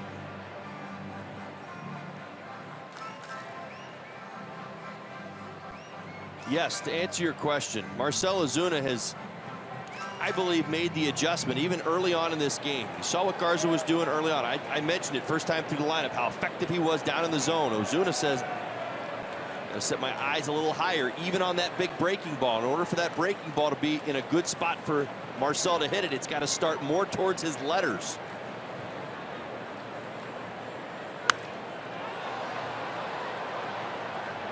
And now Garza's out in front, 1-2. This is the breaking ball Garza wanted to get to. More at the knees, more working away out of the zone, down.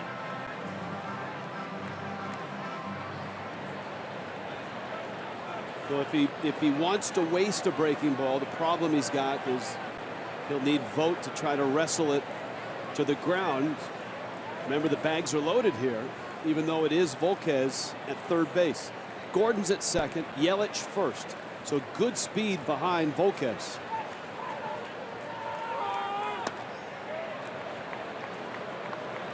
It's down and in, and it's 2-2. Time and time again, Rich. Marcell Ozuna, 2 strikes, runners in scoring position. Gone right back up the middle. Used a big part of the field.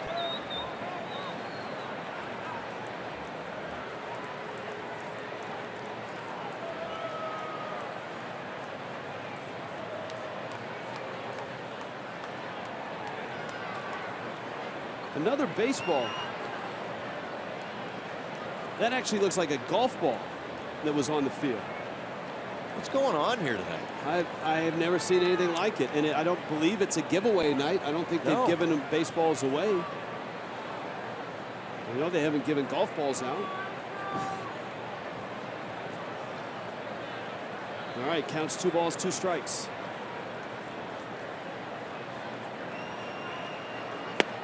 And a swing and a miss, and Ozuna strikes out. But Miami, with some speed and some bunting and some hits, has a 2-0 lead.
Marlins have taken a 2-0 lead. Don Mattingly now comes to Milwaukee as a manager, but earlier today he had a chance to reflect on what it was like coming to Milwaukee as a player.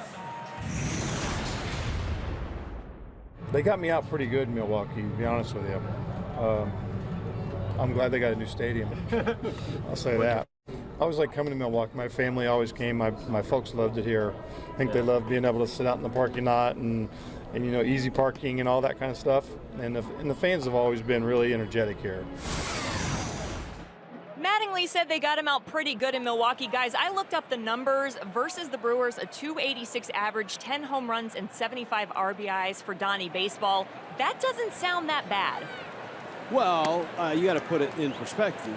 Don Mattingly was one of the preeminent left-handed bats of his era. A guy that used to hit 330. Yeah. Put up some pretty large numbers. His 286 and my 286 are two totally different things.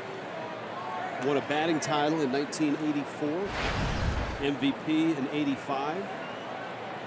In 85, Mattingly, 35 homers, 48 doubles, drove in 145 runs. That's where you say, how are you seeing the ball that year? Yes.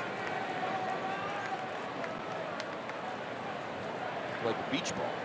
And of course, when Don Mattingly came here as a player, they played in County Stadium. Miller Park opened up in 2001.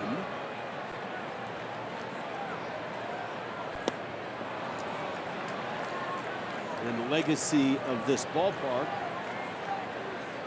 as it was under construction before he became commissioner, but it's all part of Bud Selig, who is going into the Hall of Fame this year. I know County Stadium. Did you ever? I did not. Did you ever get to go there at all? Nope. It was one of the ballparks I never got to. Gordon on to first in time.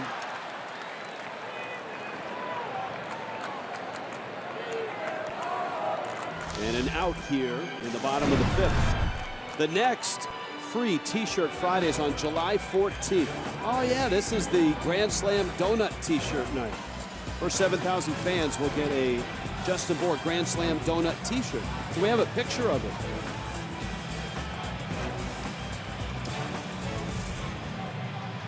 We need the ball club to give us a picture of the Grand Slam donut t-shirt. It's a great shirt. You can Google it online. It's a fantastic t-shirt. It has. I'd buy one. It has a little guy with a bat and donuts on the bat. Well, it's so appropriate for a hitter. Donuts. That's right. Well, boar and donuts. Right. That's what I'm getting at. The whole thing. But I'll tell you what. He has changed his donut game over the last couple of years. Well, that's why you're seeing the big numbers this season. That's right. That's why you see him quick around the bag. It's not like it used to be in the old days, where you didn't worry about your diet till the season started. Nowadays, these young men worry about what they put in their bodies 365, 24/7.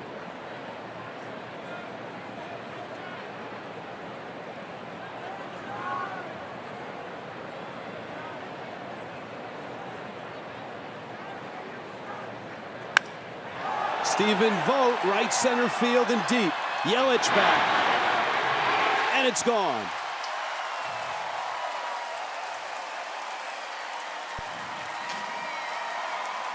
And Stephen Vogt has cut the lead in half. Bernie the Brewer down the slide.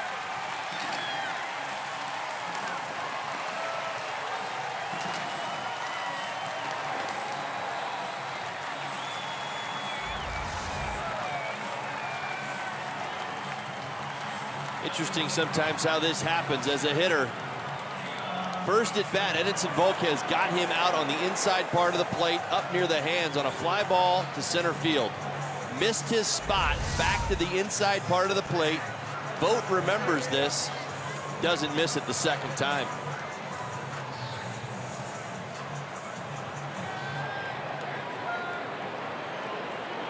You saw Yelich in right center approaching the wall.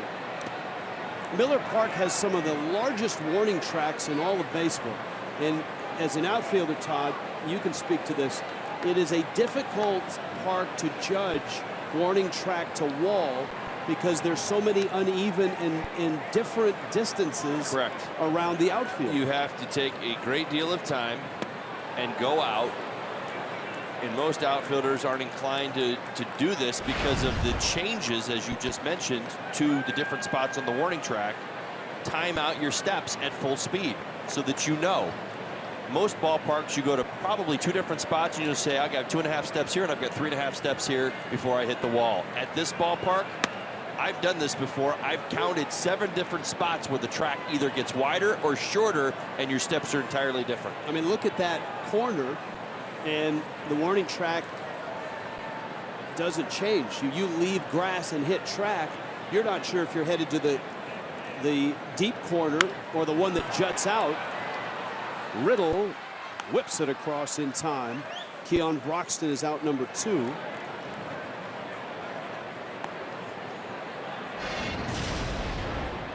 Just for Men player profile, Eric Thames. Of course, he disappeared from Major League Baseball because he was playing for the NC Dinos. 3 seasons over there, and he lit it up. I mean, he really lit it up. He became the first 40-40 player in the Korean Baseball Organization, the KBO. He was on deck, and instead, Matt Garza is going to come up and hit. Had Broxton reached, we would have seen Thames in that spot. So Garza will take the at-bat and nobody on and 2 outs. Now the Brewers are operating with a 4-man bench like the Marlins. So it's hard to get creative in the bottom of the 5th if you're a manager. Well, in this situation, you've got the 2 outs. Garza may hit. We don't even know. They still have bullpen activity. You see Craig Counsell on the phone. He's on the phone with the bullpen. They still have things going on down there. Garza may be done and just taking this at bat. You're right. And that phone call may be, hey, I need you ready, because the pen may have called to say, hey, what's up here? You don't waste your bullets if you're not coming in at this stage. And with Torres warming up, it's an indication that Garza's here just to take the at bat. Dietrich takes the ground ball, and goes to first. Stephen Vogt hits one out, and we finally saw our first home run of the night. And it's 2-1 Miami.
On Fox Sports Florida is brought to you by Jeep. Get great deals on the Jeep lineup at the Jeep Spring Clearance Events. By your local Toyota dealers, let's go places. And by your South Florida Chevy dealer. Love that look here at Miller Park from the parking lot through the windows with the roof open. Carlos Torres is going to come in. So Matt Garza is done. Torres gets the 6th inning. It's a 2-1 Miami lead. We are here all weekend. Not only with Fox Sports Florida tonight and on Sunday, but tomorrow's game is on FS1. So please make a note of that. You can find the ball game tomorrow, 3:30 start on FS1. Todd and I will be probably out at some tailgate party here in the parking lot of Miller Park. This is maybe the would you say the top state for tailgating? Easily in all of sports, because if you're going to mix in Packers and Wisconsin and Brewers. Having lived in this area around here, northwest burbs of Chicago, this right here, Tailgate Nation.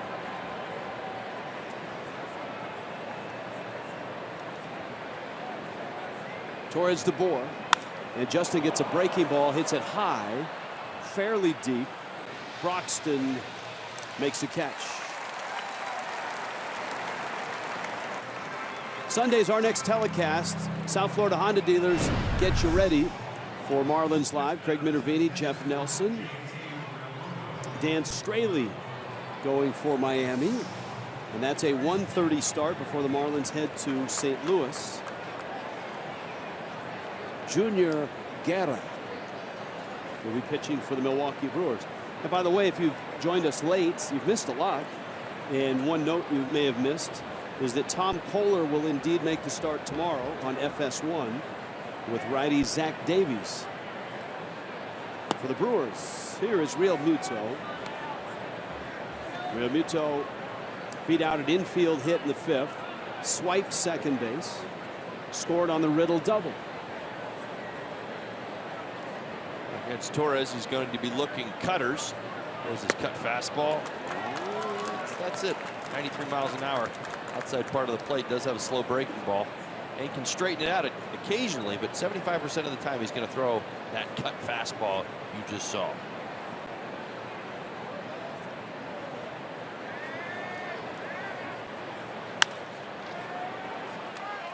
On the ground, Sogard. Here are your starters for tomorrow. Kohler returns, some Promising reports from his starts in AAA. Zach Davies for the Brewers. 3:30 on FS1.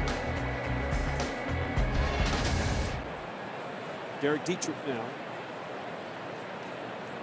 I don't think I'm going out on a limb by saying this, but I think this game is not going to end at 2-1. The way these two teams have swung the bats this year, especially the Brewers, especially in this ballpark. I didn't think we'd beat a 2-1 at this point of the ball game, but we are. Certainly thought some more fireworks. Busted bat, and with the shift, Dietrich is going to beat this for a hit.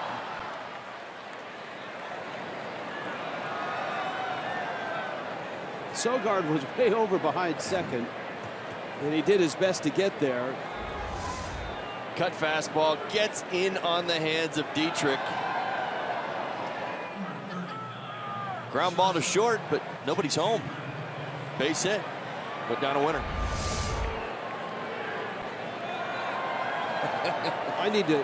I've wondered this, and there's people I can ask for the quick answer, but I've always wondered when they give the numbers of, hey, the shift took away this many hits, the shift is responsible for saving this many runs.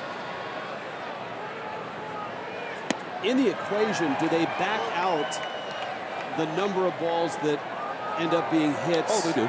They do? Yes. Okay. What's the formula for that? What do they? I don't know, but I can show you the answer. It's very easy for me to do. I actually look at it quite a bit because I look at it more offensively. I'm a former player as opposed to a former pitcher, but there are ways. Fangraphs, the website, actually has that. Batting averages against shifts, when teams put into it against particular pitchers, and when hitters are hitting against the shifts themselves and the willingness to do it. Really doesn't define effort on a hitter's part, it just defines the results. Well put. 2-1 Miami.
Chorizo, I went number 2, and I think number 5 is going to win this thing.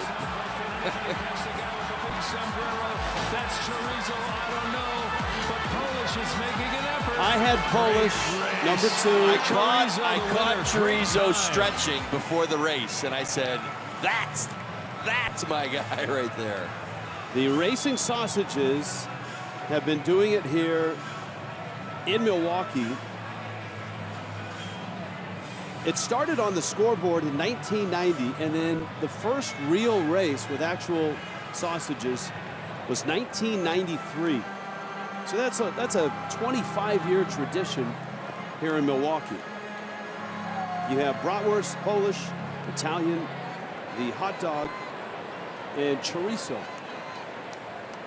And Edinson Volquez against Eric Sogard.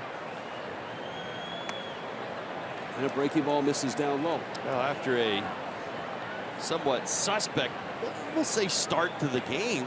Walked Sogard. Edinson Volquez has been in total control. Solo home run to Vogt. Making pitches down. For me, it's always about efficiency when it comes to Edinson Volquez. It's really never a question of his stuff. 81 pitches, doing a nice job here in the 6th.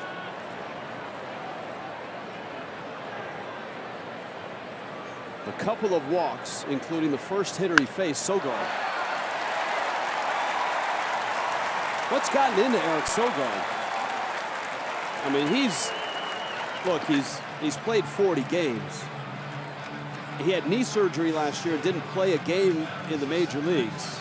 He's a career .248 hitter with a career .311 on base. He's been on base 2 more times tonight with a hit. He's a .450 on base guy right now. Well, and his batting average is in the 340s. I'm not going to dare sit here and tell you it's sustainable and that his career path is completely changed and that there's been a misread all along. It's not the case, but what happens with baseball players, I did this a couple times, trust me, I played for 8 different teams. There's a sense of first impression when you get on board and you do your best to get into a rhythm. You just have a heightened awareness of when you're traded and when you get to a new ball club of what you want to be. Jonathan VR runs up to bunt. I remember my 6th year in LA, I was traded to the Colorado Rockies. And when I became a Colorado Rocky, the one thing that I wanted to do was pay back the Dodgers. And I knew there was a 4-game set, Colorado Rockies versus the Dodgers in Los Angeles. About 6 weeks later, I got traded at the deadline. And I was starting to earn some more playing time. I got into a pretty good rhythm. I was working with Clint Hurdle, and things were kind of going my way in Colorado. And I went into Dodger Stadium, the same building that I was struggling with all season long. I couldn't buy a hit here, there. I went in there with just such conviction and purpose. I had a different role. I was on a different team. I think I threw out in the 4-game series, I bet I threw out 10 hits. And it's funny because it's the psychological side of the game of baseball, even for the hitters. VR does bunt. Real Muto pounces. Got the out there. He is right now the best in the game at this. Jumping out from behind home plate, grabbing a moving baseball and throwing a dart to a bag, whether it's first, second, or third. He's been so good at this all season long. I have been so, I'm more impressed every time I see it. Not even a second. Quick grab, throw. Sogard out by more than a step at second base. He's a weapon.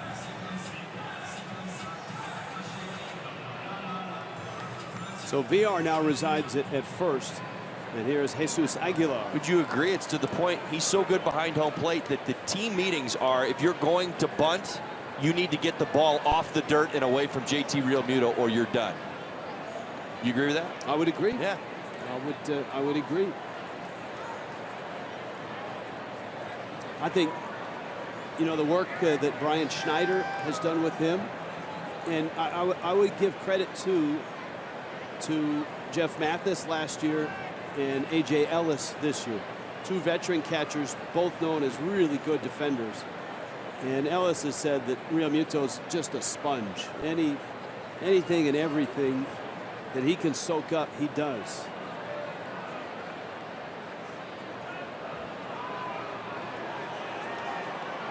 He's got a chance to be the best catcher in the National League, in my opinion, if he's not there already for some of us.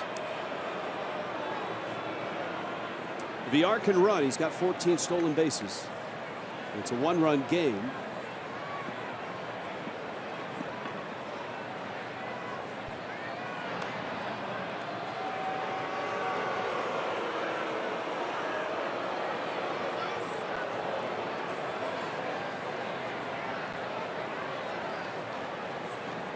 A week in the Midwest. And then 3 days in San Francisco. That's what this road trip is. Center field blasted. In the gap. Yelich is there and he makes the catch. Jesus Aguilar hit it well. And there's 2 outs.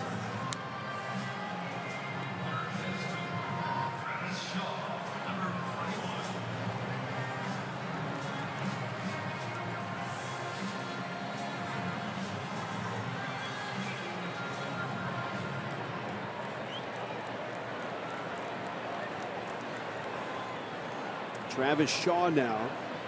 Shaw, the third baseman. His father, a longtime pitcher and a two-time All-Star in Major League Baseball. Jeff Shaw. Teammate of yours, right? Most definitely. Good guy. Closer for the Los Angeles Dodgers. Told the story before, I'll tell it again. Travis Shaw, I used to take Travis when he was a young man, about 8 years old. Take him out to center field early. We'd catch fly balls together. Really? We'd work on our route running. Yeah, he'd hang out with me in center field.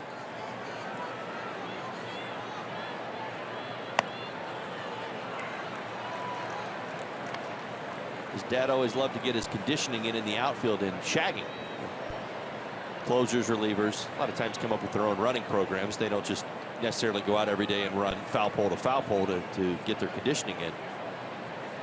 Jeff loved to shag fly balls, and so Travis would come with him a lot of the times all summer long. And let's do this the right way. We might as well do it the right way now. One of the best shows in baseball for many years was batting practice for the Atlanta Braves when none of the big three were pitching, because they would have competitions in the outfield. You play 500 as to who could run down the most fly balls, and they were vicious, and they were incredibly competitive. Smoltz, Glavine, Maddox. I mean, leaping catches up against the wall were bonus points. It was really fun to watch.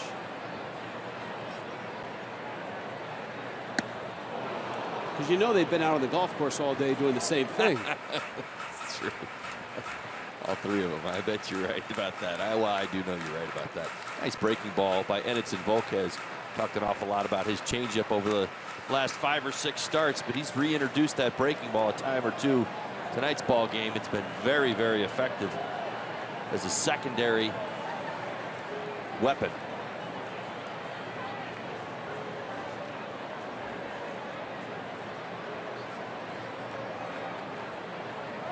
Runner goes, pitch in the dirt, goes all the way to the screen. And the Brewers get that stolen base. VR his 15th.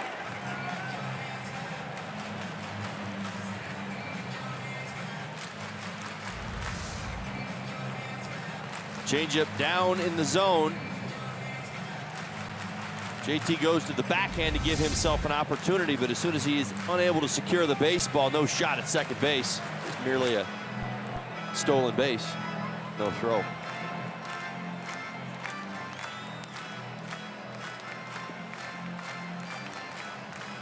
Full count, 2 outs.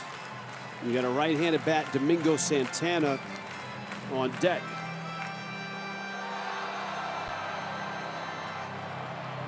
The tying run in scoring position. Juan Nieves, the former Milwaukee Brewer, guy that had one of the biggest moments on the mound in Brewers history, is back in town.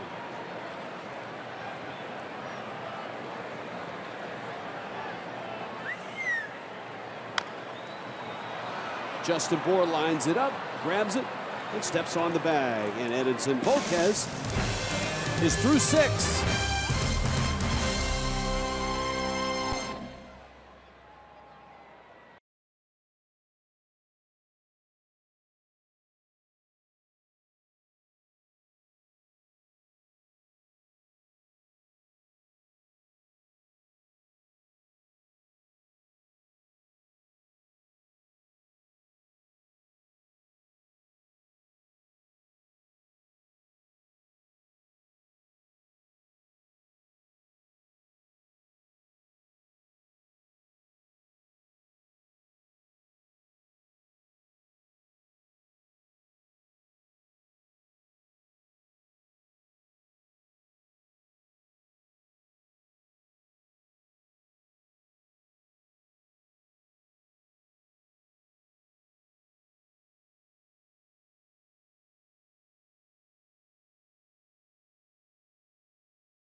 Counsell literally leaped into baseball lore, scoring the most iconic run in Marlins history as he crossed the plate with the game winner on Edgar Renteria's single. You know, we're trying to win so we can act like kids. You know, that's what you do when you win. You act like kids. So we were just, you know, you're celebrating. And that definitely wasn't planned. They took some nice pictures of it that made me look like I could jump. Did your Marlin moment there.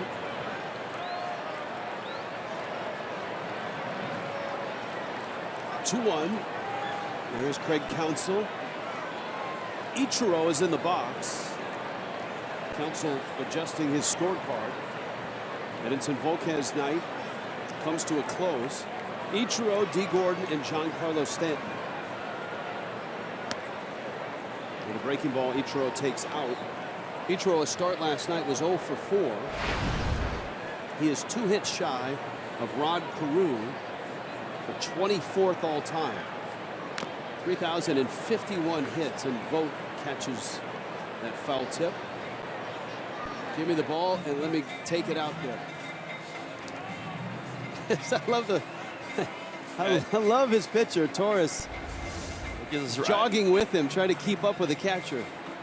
Oh, back heel. Unprotected. Right back heel. Cut fastball. Cut fastballs, boy, they give you some of the worst foul tips on catchers. They're hard to hit. They're hard to catch. They're hard to call for umpires. Torres challenges Ichiro with a fastball, and it's 1-2.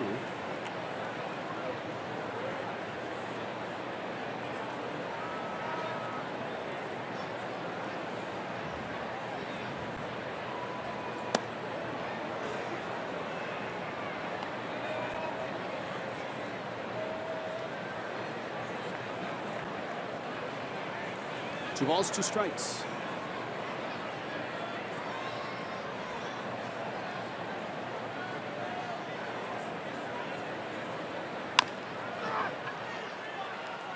Chopper to first that Aguilar takes care of.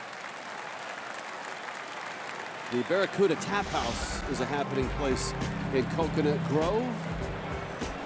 There's your watch party tonight.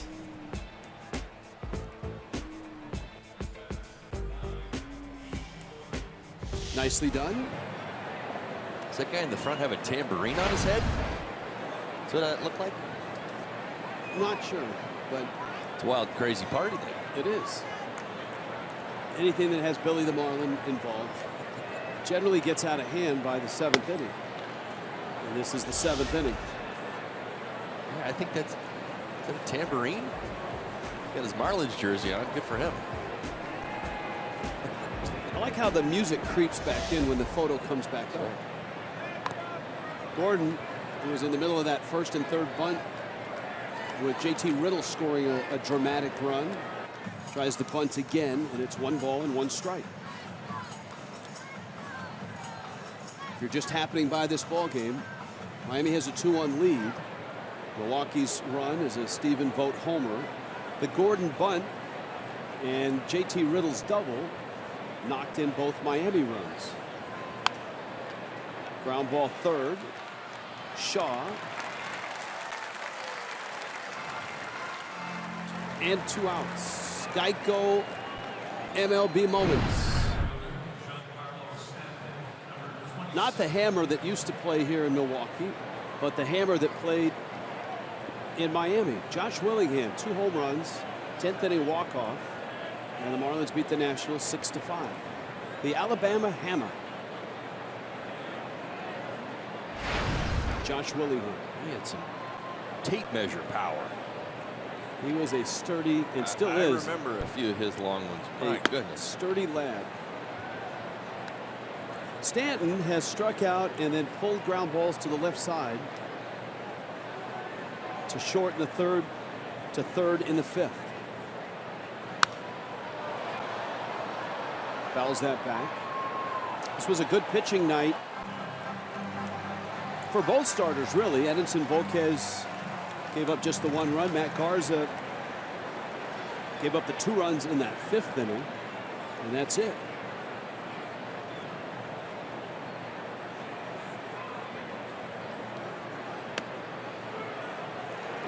1-2. This is a game as well that had a stoppage of around 8 or 9 minutes for a ball that was thrown from the stands that hit the back of the head of umpire Joe West at first base.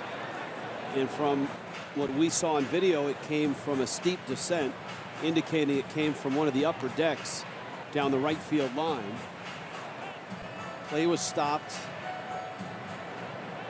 We still do not have word as if they've identified after a pitch that ball hitting West. Still no word as to whether the security and the police here have found the person that threw it. 1-2 is up, and it's 2 balls and 2 strikes. There was a ball thrown on the field the next inning in left field, and then an inning after that, another ball thrown into left field, and it looked like a golf ball. A little too much tailgating before the game. You don't see that much anymore. No. They, you know, with giveaways, they used to be ball night or ball day, and then they started giving the balls away after the game when the fans left the field. Everybody that's on the field, their concentration's on the field and in what they're doing. It's not in defending themselves from objects flying out of the stands. Stanton swings and misses, and strikes out. 2-1 Miami.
Perez, look at him go.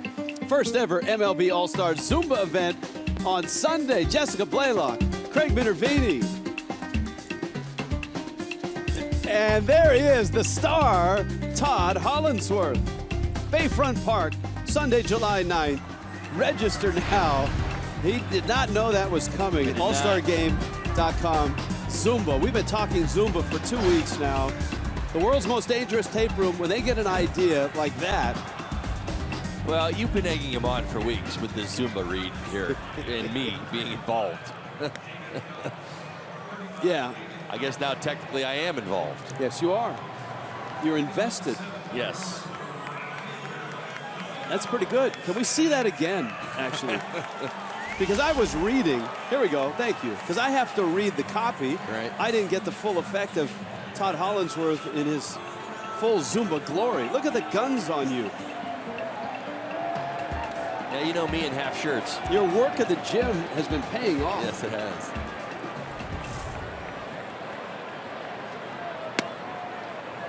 David Phelps, Zumba's one in there for a strike. Phelps arrives here. The Marlins, out of their bullpen, need 9 outs. They have a 1-run lead in Milwaukee.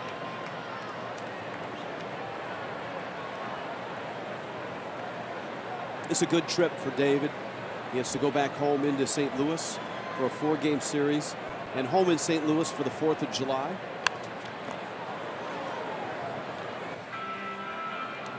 Well, for Phelpsy, home has been on the road. .83. Oh, excuse me, I guess I probably said that a little bit wrong. He's been outstanding at home, not so much on the road, although it's been a little better lately. I guess that's what I'm trying to say. There you go. But he might feel at home here because of the two gentlemen that are in the Milwaukee Brewer dugout. Remember, David Phelps pitched at Notre Dame. Marlins World Series hero, Brewers manager Craig Counsell played at Notre Dame. And the man that managed Counsell at Notre Dame is behind that post, Pat Murphy. He was Counsell's head coach at Notre Dame. Murphy then, of course, had a great run at Arizona State as a head coach. Moved his way up the Padres organization, an interim manager there. And has been the bench coach for Counsell.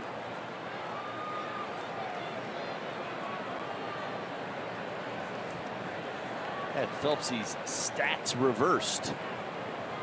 2-2 pitch.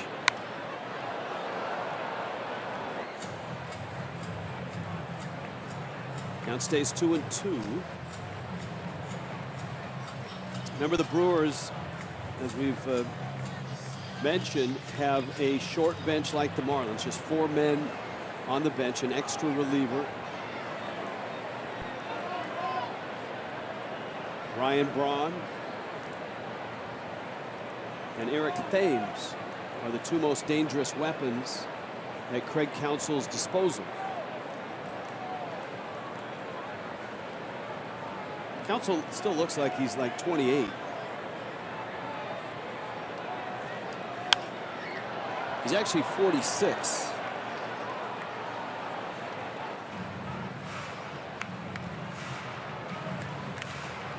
His father worked in the front office here in Milwaukee as Craig was playing in college and ending up in the major leagues. 16 years as a player. First with Colorado, then with the Marlins, then with the Dodgers. And we've talked about, and everybody knows, and you just saw the video on this show of him scoring the winning run, the walk-off Game 7 in '97.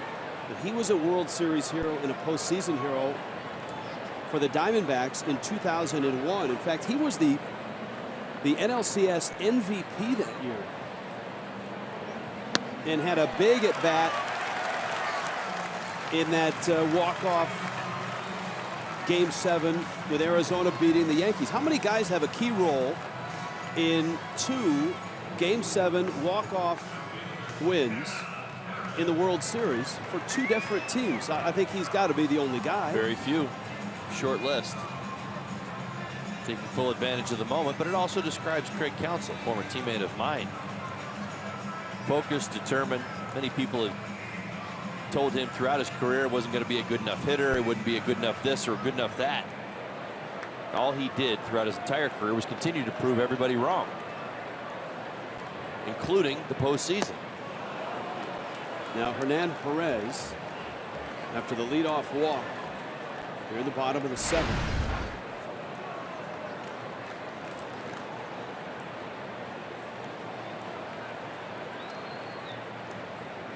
Perez has singled and bounced to second. Phelps in relief of Edinson Volquez. 6 innings for Volquez, just a run and just 3 hits. Very encouraging the last couple of starts for Volquez after a couple of clunkers. That's a strike. Volquez had that brilliant run of 3 starts, including the no-hitter, where his ERA was under a run and then a couple clunkers, better as last time. You see that pitch in. What a strike. And very good tonight here in Milwaukee. A swing and a miss, and Perez chases. Phelps gets a much-needed strikeout. And that's going to bring up Stephen Vogt. A classic example of expanding the strike zone, elevating. Perez frustrated with strike number 2, thought it was away off the outside part. Fox Tracks tells us it was. What's Perez do? Thinks he has to defend out there, and shows the willingness to go out there and swing, and came up empty.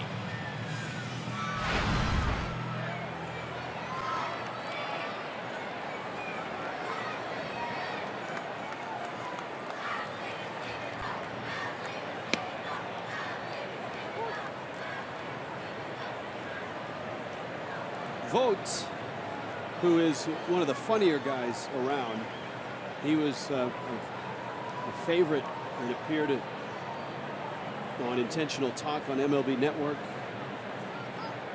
I think oftentimes they talked about his high school basketball officiating career.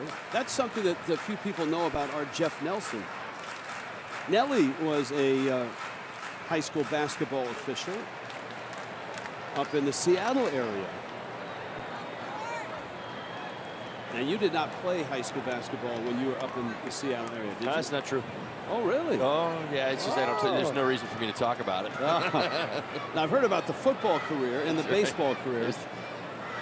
There's really no reason for me to wander down this path other than to say, yeah, I played my role well. Nelly may have officiated one of your games. Yeah, maybe. I think Nelly and I are a little closer in age. Yeah, you're right. I will say this. Nelly is an imposing person. He's very tall, long arms. Would you argue with that, ref? No. No, that's not a foul. And a very good basketball player as well, from the Baltimore area, Jeff Nelson. And around baseball circles, if you got invited to Cal Ripken's pickup games in that area, you were a player, and Jeff Nelson was included in that group.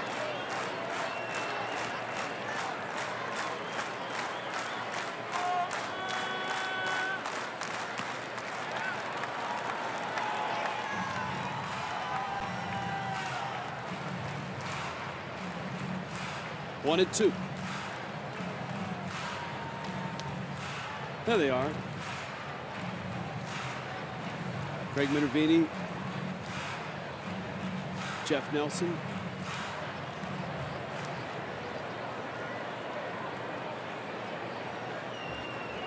Bob Uecker. You never know who you're going to find in the press box here at Miller Park. Vogt hits another one to center. Yelich going back, looking up, and gone.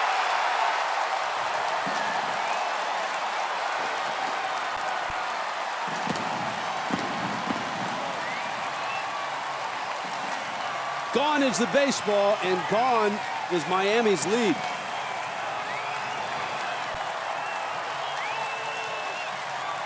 Stephen Vogt is having himself quite a night. The leadoff walk compounds this.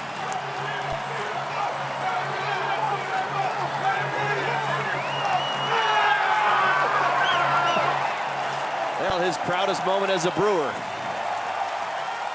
Crowd wants him to come out, and he will.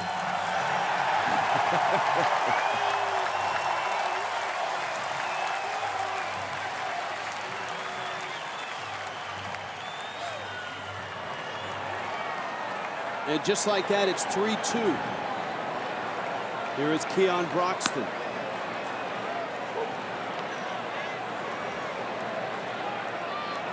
Two Stephen Vogt homers have accounted for all 3 runs.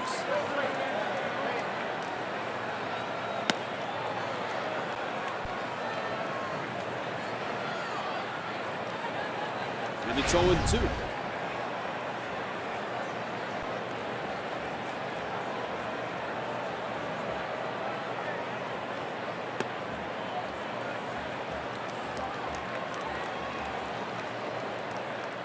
One and two. Milwaukee hit 6 homers against the Reds yesterday.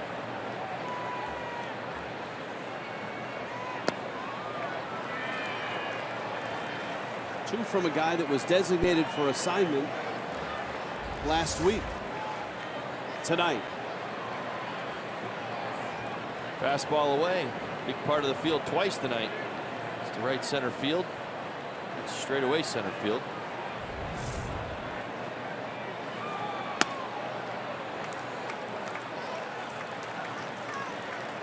Count full now, 3-2. 9 spot is on deck.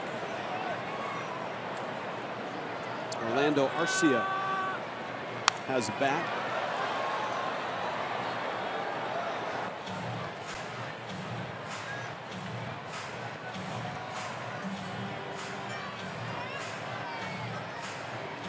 Three and two.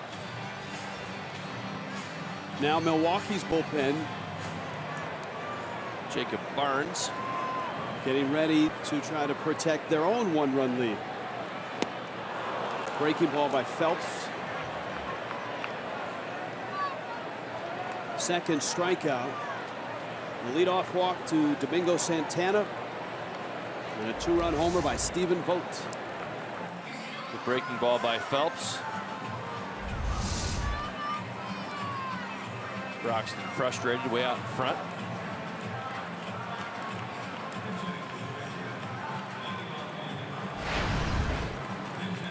There is Arcia. He is the younger brother of Osvaldo Arcia, who was actually a Marlin last year for 2 games in the outfield.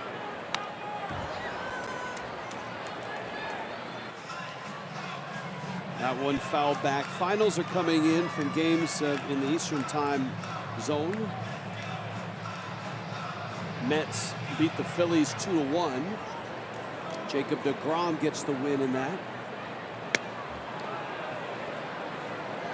Reds shut out the Cubs 5-0. Cubs are back at 500.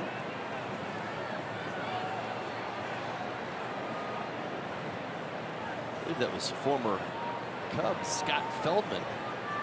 Yes, Feldman got the win.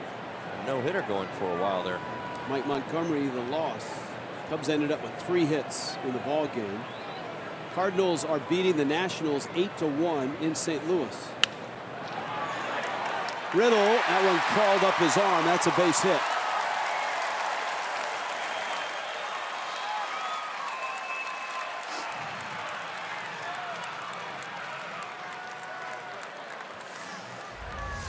See if the cut of grass had anything to do with this. Able to fields it that last hop that was on the dirt. Just kind of jumped up the arm on the backhand, and if you don't pick it clean, you've got no shot at first. Arcia can run.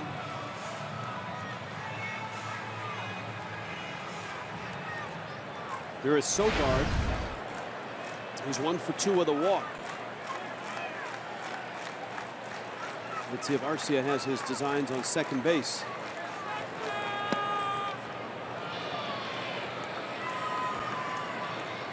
Milwaukee is an aggressive team at the plate, and they are an aggressive team on the bases.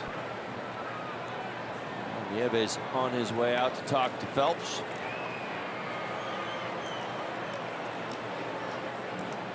The Brewers they're an interesting bunch. Craig Counsell, in a lot of ways, has to manage this young group in different ways. See some of the numbers here at home. Power plays. It's one of the best home run hitters parks in the National League in baseball. He lets his hitters hit here a lot more. Doesn't attempt nearly as many stolen bases. In fact, you know, one interesting note, like we were talking about how young this Brewers team is.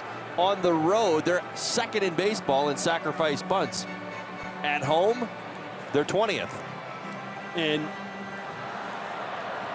it's not often you find a team that's leading the league in home runs and stolen bases. Yeah. And that's what Milwaukee has done so far this year. And they've got to, look, I know people sometimes say, look, the Brewers are the beneficiary of the slump of the Cubs, the post-curse breaking hangover. But here they are. They're in first place. If they can get to first place by the All-Star break, then all of a sudden there's confidence. Their payroll is such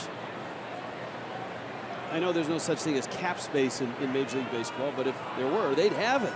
Their payroll is the lowest in the National League right now at $63 million. So they could add after the break. Riddle better hurry. He does, and he gets the out. But the Brewers take the lead. A walk and a homer, and another homer from Stephen Vogt.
After the ball game, the Brewers make some changes here.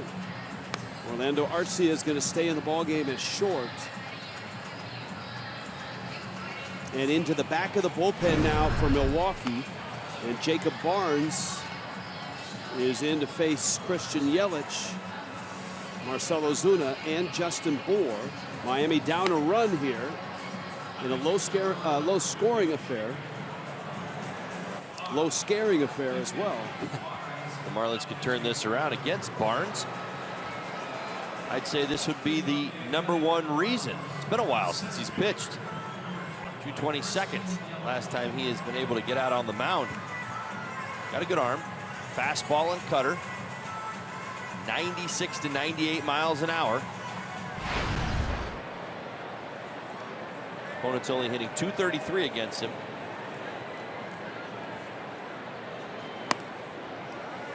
Yelich threatens the bunt and doesn't like the call and peels away from home plate umpire Alan Porter.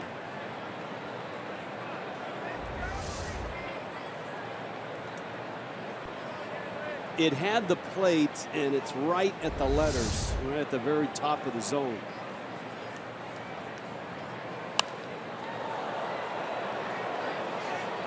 Going 2. Marcell Ozuna, Justin Bour will follow. Miami's offense all happened in that 5th inning. JT Realmuto, an infield hit, a stolen base, scored on a Riddle double. Edinson Volquez had a base hit. And then at first and third bunt, beautifully executed by D. Gordon. Riddle scored. The Marlins wish they had that inning back because they had a chance to score more runs. Second and third, and 1 out, and Stanton bounced out to third. After Yelich walked, Garza, in one of the bigger moments of the game, struck out Marcell Ozuna. It was a great at bat for both Ozuna and for Garza. Great battle. Slider ended up being the deciding factor. Marcell Ozuna chased. In a lot of ways, it's really been the theme tonight from Edinson Volquez, Matt Garza, and the storylines. Talked about the power and the potential to see home runs throughout this series. But all the pitchers tonight have really had good control of their secondary pitches, able to work the low zone and expand. At times you'd say that strike zone was probably a little bit bigger than normal.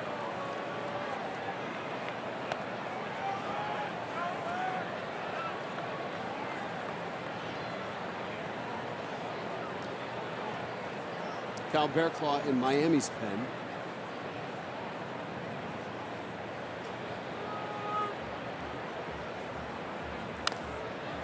These are pretty good bullpens for relievers here in Milwaukee because they're elevated. You get to see the crowd. It's not like you're hidden. And you have a nice view. You have a nice bench view of the game. The game. Now that's the Brewers out in left center field. They get to sit right on the fence. Yelich a chopper.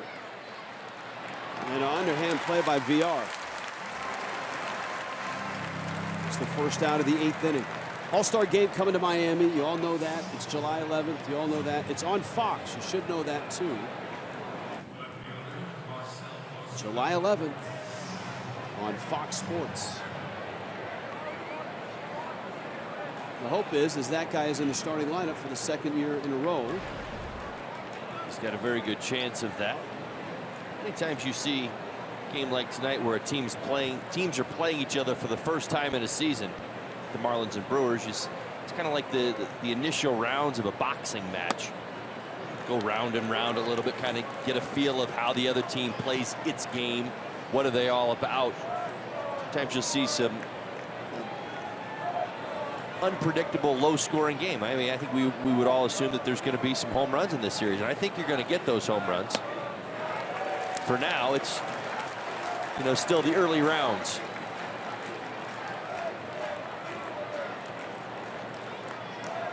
Oh, and 2.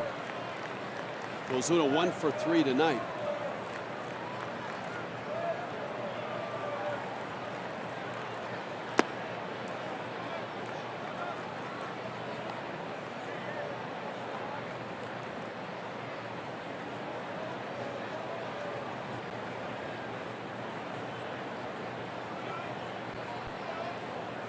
Justin Bour on deck.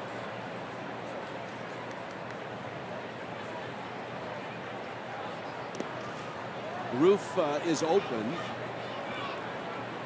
And has been from the start.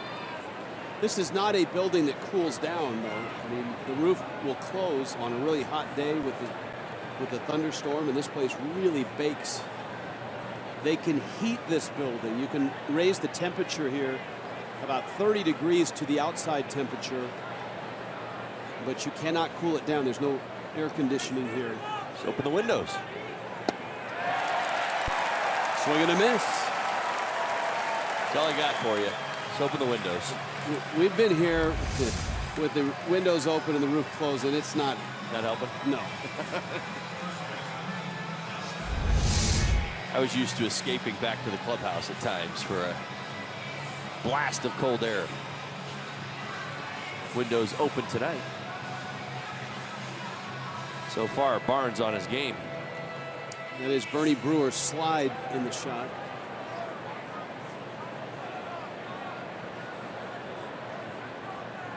That contraption is much different than the old Bernie Brewer slide at County Stadium, which was essentially going from a Bavarian chalet into a frosty mug of beer. This looks like some water park adventure.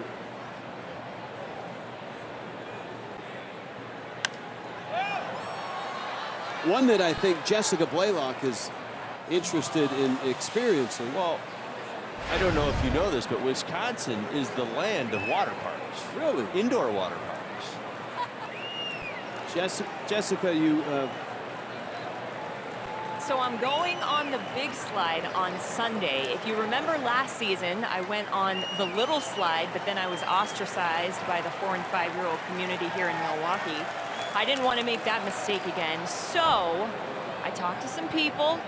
It looks like the slide is a go for Sunday, the one that I'm actually supposed to go on versus the children's one. And you have Bernie's permission? Bernie and I, we really hit it off last year, so Bernie's totally cool with it. Bernie suggested it. Bernie's helping me make it happen. Well, that's reason to watch on Sunday. Bour swings and misses.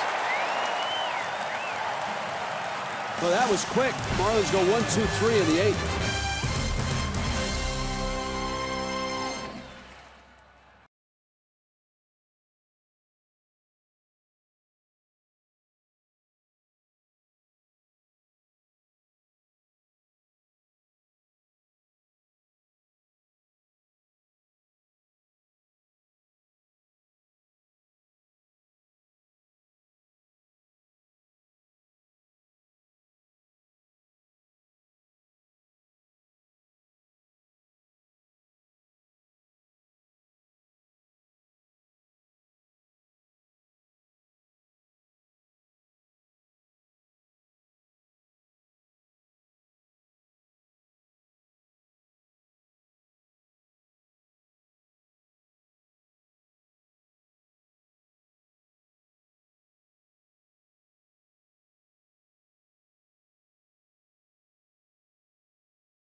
Of the Marlins, Coors at Miller Park gives you this Coors Light cold hard fact.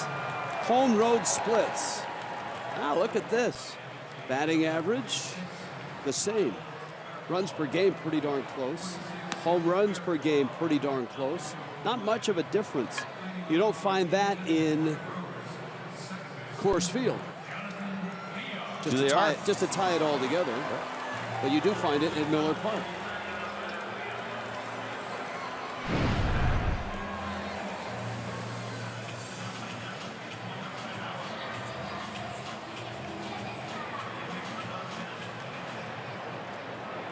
Kyle Bearclaw in for Miami. 3-2, Brewers on top.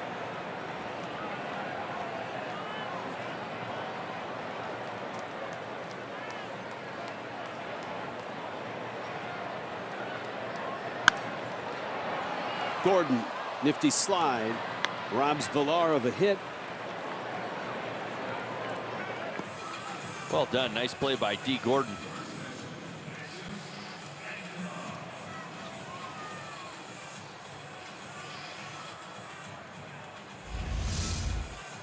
First pitch swinging by VR. Hard hit into the hole. So many times we see D able to slide, leg slide, kind of corral that ball and put himself in position at the same time to make the throw, all in conjunction, the out at first base. Well, this guy is one of the reasons the Brewers are having success this year. And you'll probably see him in Miami at the All-Star game, Corey Knebel. His ERA is microscopic at 1.16. Has 12 saves and is getting ready for the Marlins in the ninth. Knebel. Knebel. Not Knebel? Knebel. Not evil Knebel. Evil Knebel. Well, sometimes. Me and you, I'll tell you. Jesus Aguilar. It's like the perfect nickname, isn't it? Couldn't help but think that. He's been fantastic for the Brewers. 12 saves on the season. Hitters only hitting 150 against him. Happy birthday to Jesus Aguilar. He turned 27 today. Whew.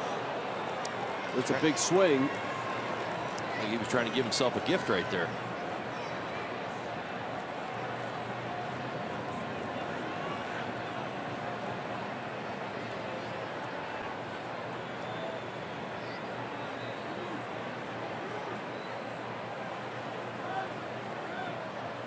Travis Shaw is the on-deck hitter. Bearclaw after Phelps. Edinson Volquez went 6, gave up a run. Phelps, a leadoff walk in the 7th. And then Stephen Vogt's second homer of the ball game.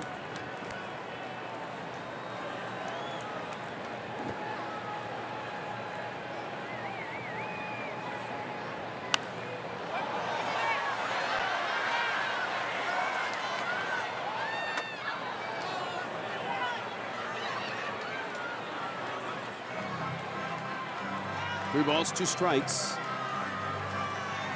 Marlins in the 9th have Real Muto, Dietrich, Riddle,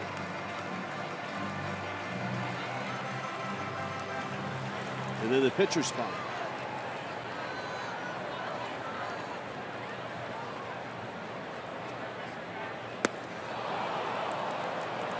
Aguilar swings and misses. And here comes Shaw. Bear Claw aggressive here tonight in Milwaukee.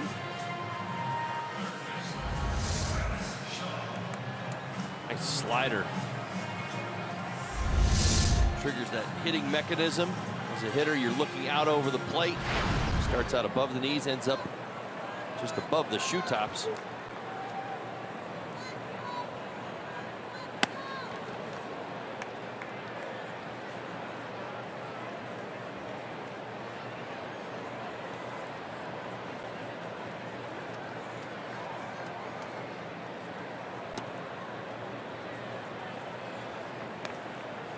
Well, the Marlins last night had a chance to win that series and win the homestand. Seth Lugo and Jose Urena matched up. And it was that 3rd inning with that disputed call at first. The 40-foot ground ball hit by Cespedes, the ball off the end of the bat, which was an RBI double for Bruce, and that opened the door for a 3-run inning. And it was one of those games you came away thinking, boy, a bounce here or there, and it's a different ball game. In this one, it's all Stephen Vogt. There's no gray area. Vogt a solo shot and a 2-run homer.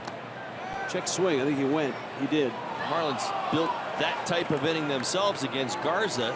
Scored a couple runs, but there was a few missed opportunities right there in that inning. The Brewers able to keep it close. Well, Stephen Vogt untied this with his 2-run home run. And Bearclaw strikes out Shaw. Miami down to their last inning and down a run.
Florida is brought to you by Southwest. Transparency, low fares, nothing to hide.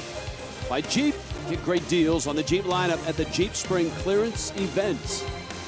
And by your South Florida Honda dealers.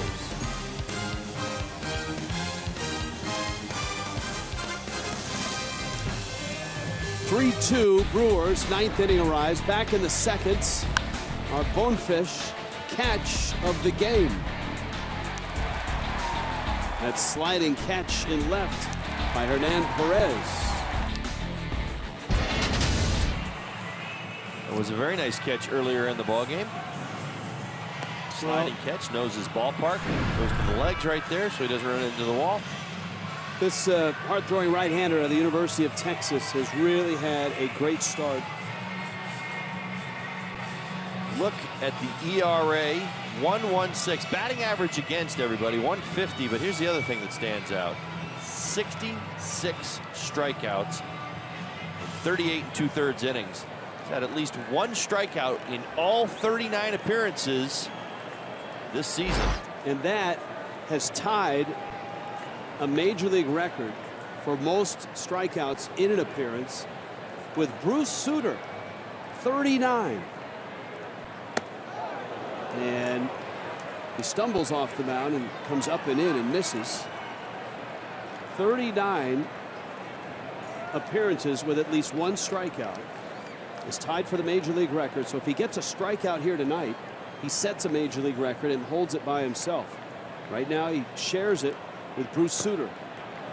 Aroldis Chapman had 37 games in which he had a strikeout 37 consecutive times. You ask what he features: fastball, curveball, two-pitch guy. See the velocity. One thing leads to another. And Knebel misses down low, and he's gone 3-0. Obviously, Miami love to get Real Muto on here with the speed. Try to manufacture a run. Get something going.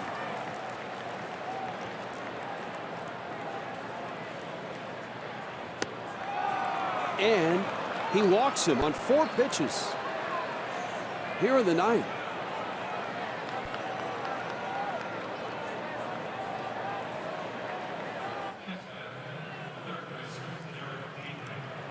Here comes Derek Dietrich. Knebel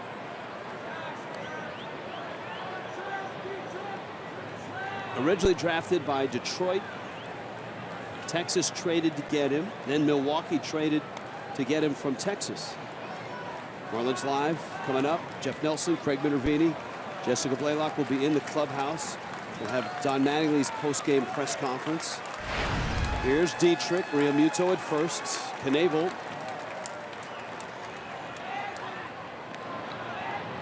Marlins got a stolen base out of Real Muto back in the 5th inning. And that is still Vogt behind the plate. He has thrown out less than 15% of base runners this year. I believe the Marlins have to be active here on the bases.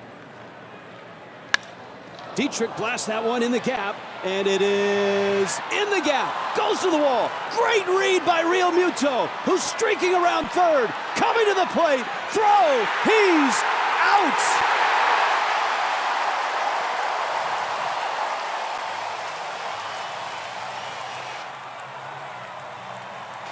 On the relay, Arcia threw a strike to the plate. That's what makes this play, is the throw from Arcia. No room for error to the left or to the right. More than likely no room even in front of the plate. This had to be a strike. Watch Perez, quick release to Arcia. Watch this throw. Boom. Great read by JT Real Muto to give himself an opportunity. And the Marlins are going to challenge this. This is going to be close. You saw that initial look there. Let's see if the hand gets down before the glove hits the hip. Ooh, that's close. That is really close.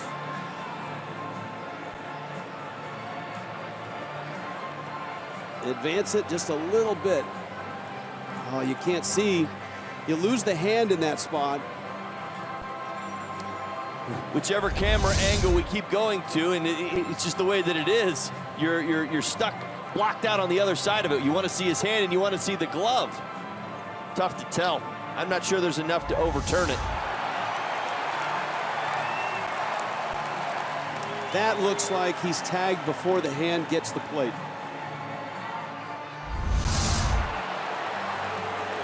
And he's out. Pretty convincing. Now Dietrich is still in scoring position, but that's a huge play by Arcia. The Brewers had to be perfect, and they were. They were perfect. The throw from Arcia, who just entered the game just an inning ago. Frozen rope from short left center field all the way to Vogt at home. Vogt with the tag.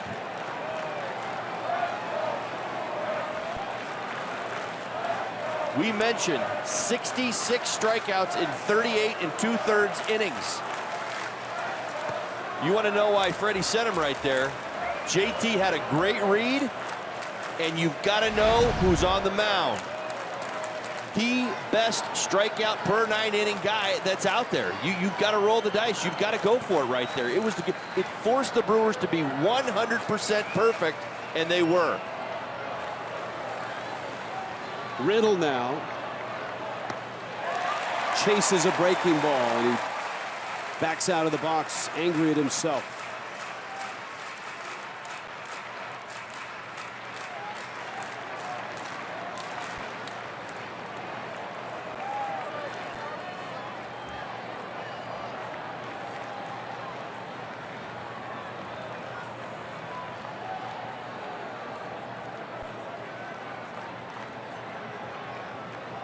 One. That one fouled back. So there's one out. The Marlins have had the tying run thrown out at the plate. Martin Prado is on deck. It's top 9. Derek Dietrich, the runner at second base.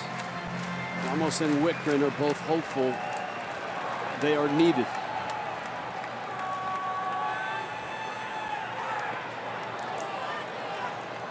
In the dirt, and Vogt somehow gets a piece of that. Kept it in front, close enough to home plate where Derek Dietrich could not move up. As a base runner, you're trained in these situations to anticipate the breaking ball in the dirt. See it slides out. Corrals it, keeps it in front. 2-2. Fastball in. Crowd wanted it. Alan Porter with the call. And it was in. Good take by JT Riddle. Be tough on the road at times to deal with that. Crowd gets into it. You start to feel the momentum. Yeah, how do you do everything in your power to just make it you and him, you and the mound, you and that arm slot, you and the baseball, just drown out everything else that's going on around you in this key spot of a ball game. You've got one of the hottest closers in baseball, and Corey Knebel. As Todd has documented, strikeouts aplenty for this guy. He's 3-2 on JT Riddle. And he got him.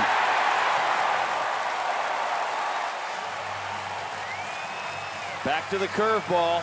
Out over home plate. Above the zone, or I should say in the zone, above the knees. Wipeout down below the knees for JT Riddle. Now they're on their feet. And it's Martin Prado who gets the at-bat.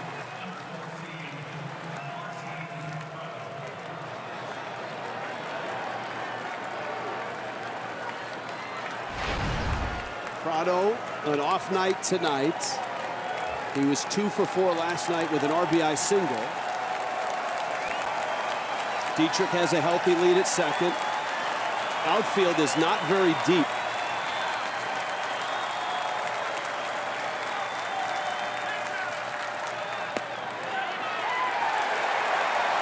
Prado gets a look at the curveball.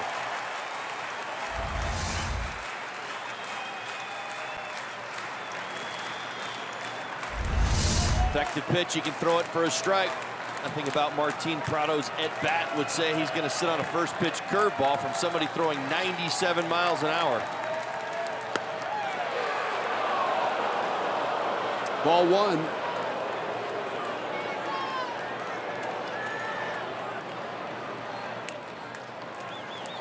Knebel last year had an ERA close to 5. He's figured a few things out. Yeah, he's a different guy. Martin Prado outstanding last year in this situation with runners in scoring position, well over 360.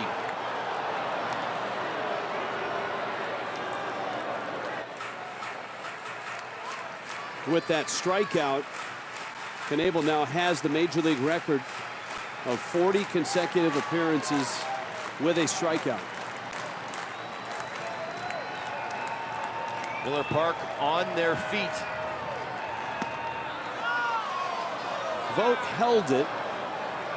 Prado flinched, but Alan Porter didn't call it. I flinched as well. It's up. That could have gone either way.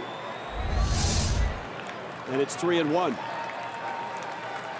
Derek Dietrich still at second base. That's the tying run. Real Muto thrown out at the plate on the Dietrich double.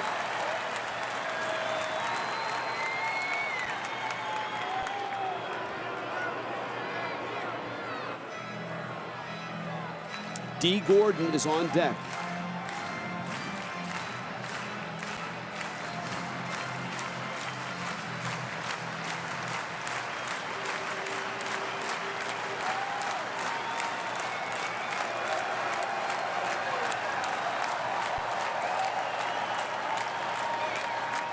Three-1 in.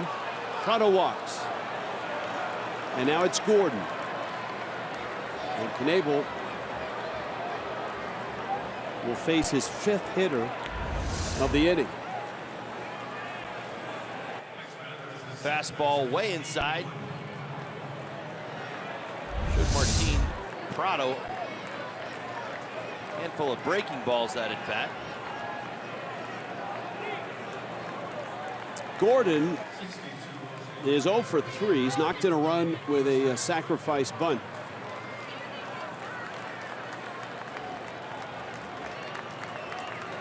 You see Jose Urena pinch running for Prado.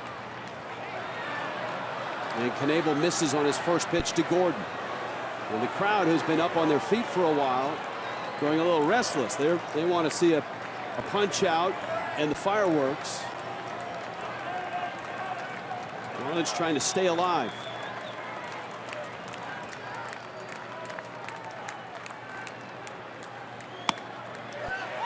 That's a strike, and that may have been a gift. That was a gift. That ball's outside the strike zone. Way outside the strike zone. That's a big call. The first one was low. That one was up and out, and the count's 1-1.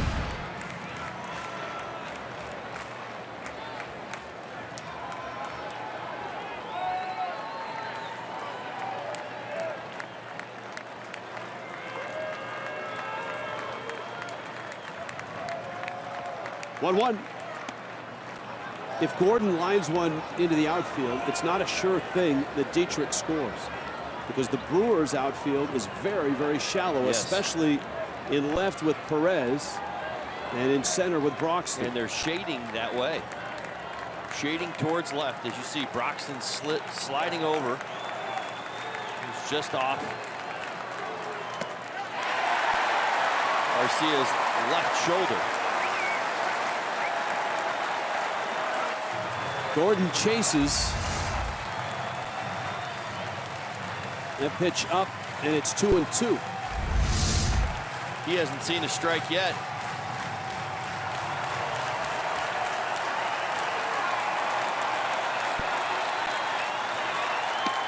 That is strike 3, right down the middle.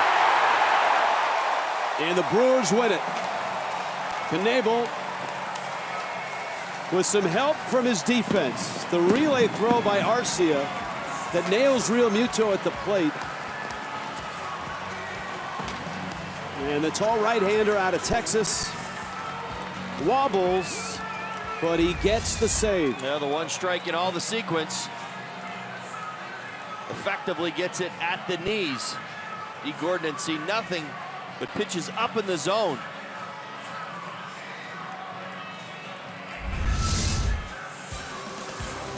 Milwaukee comes from behind. A big night for Stephen Vogt. 2 homers account for all 3 runs. Marlins Live is next.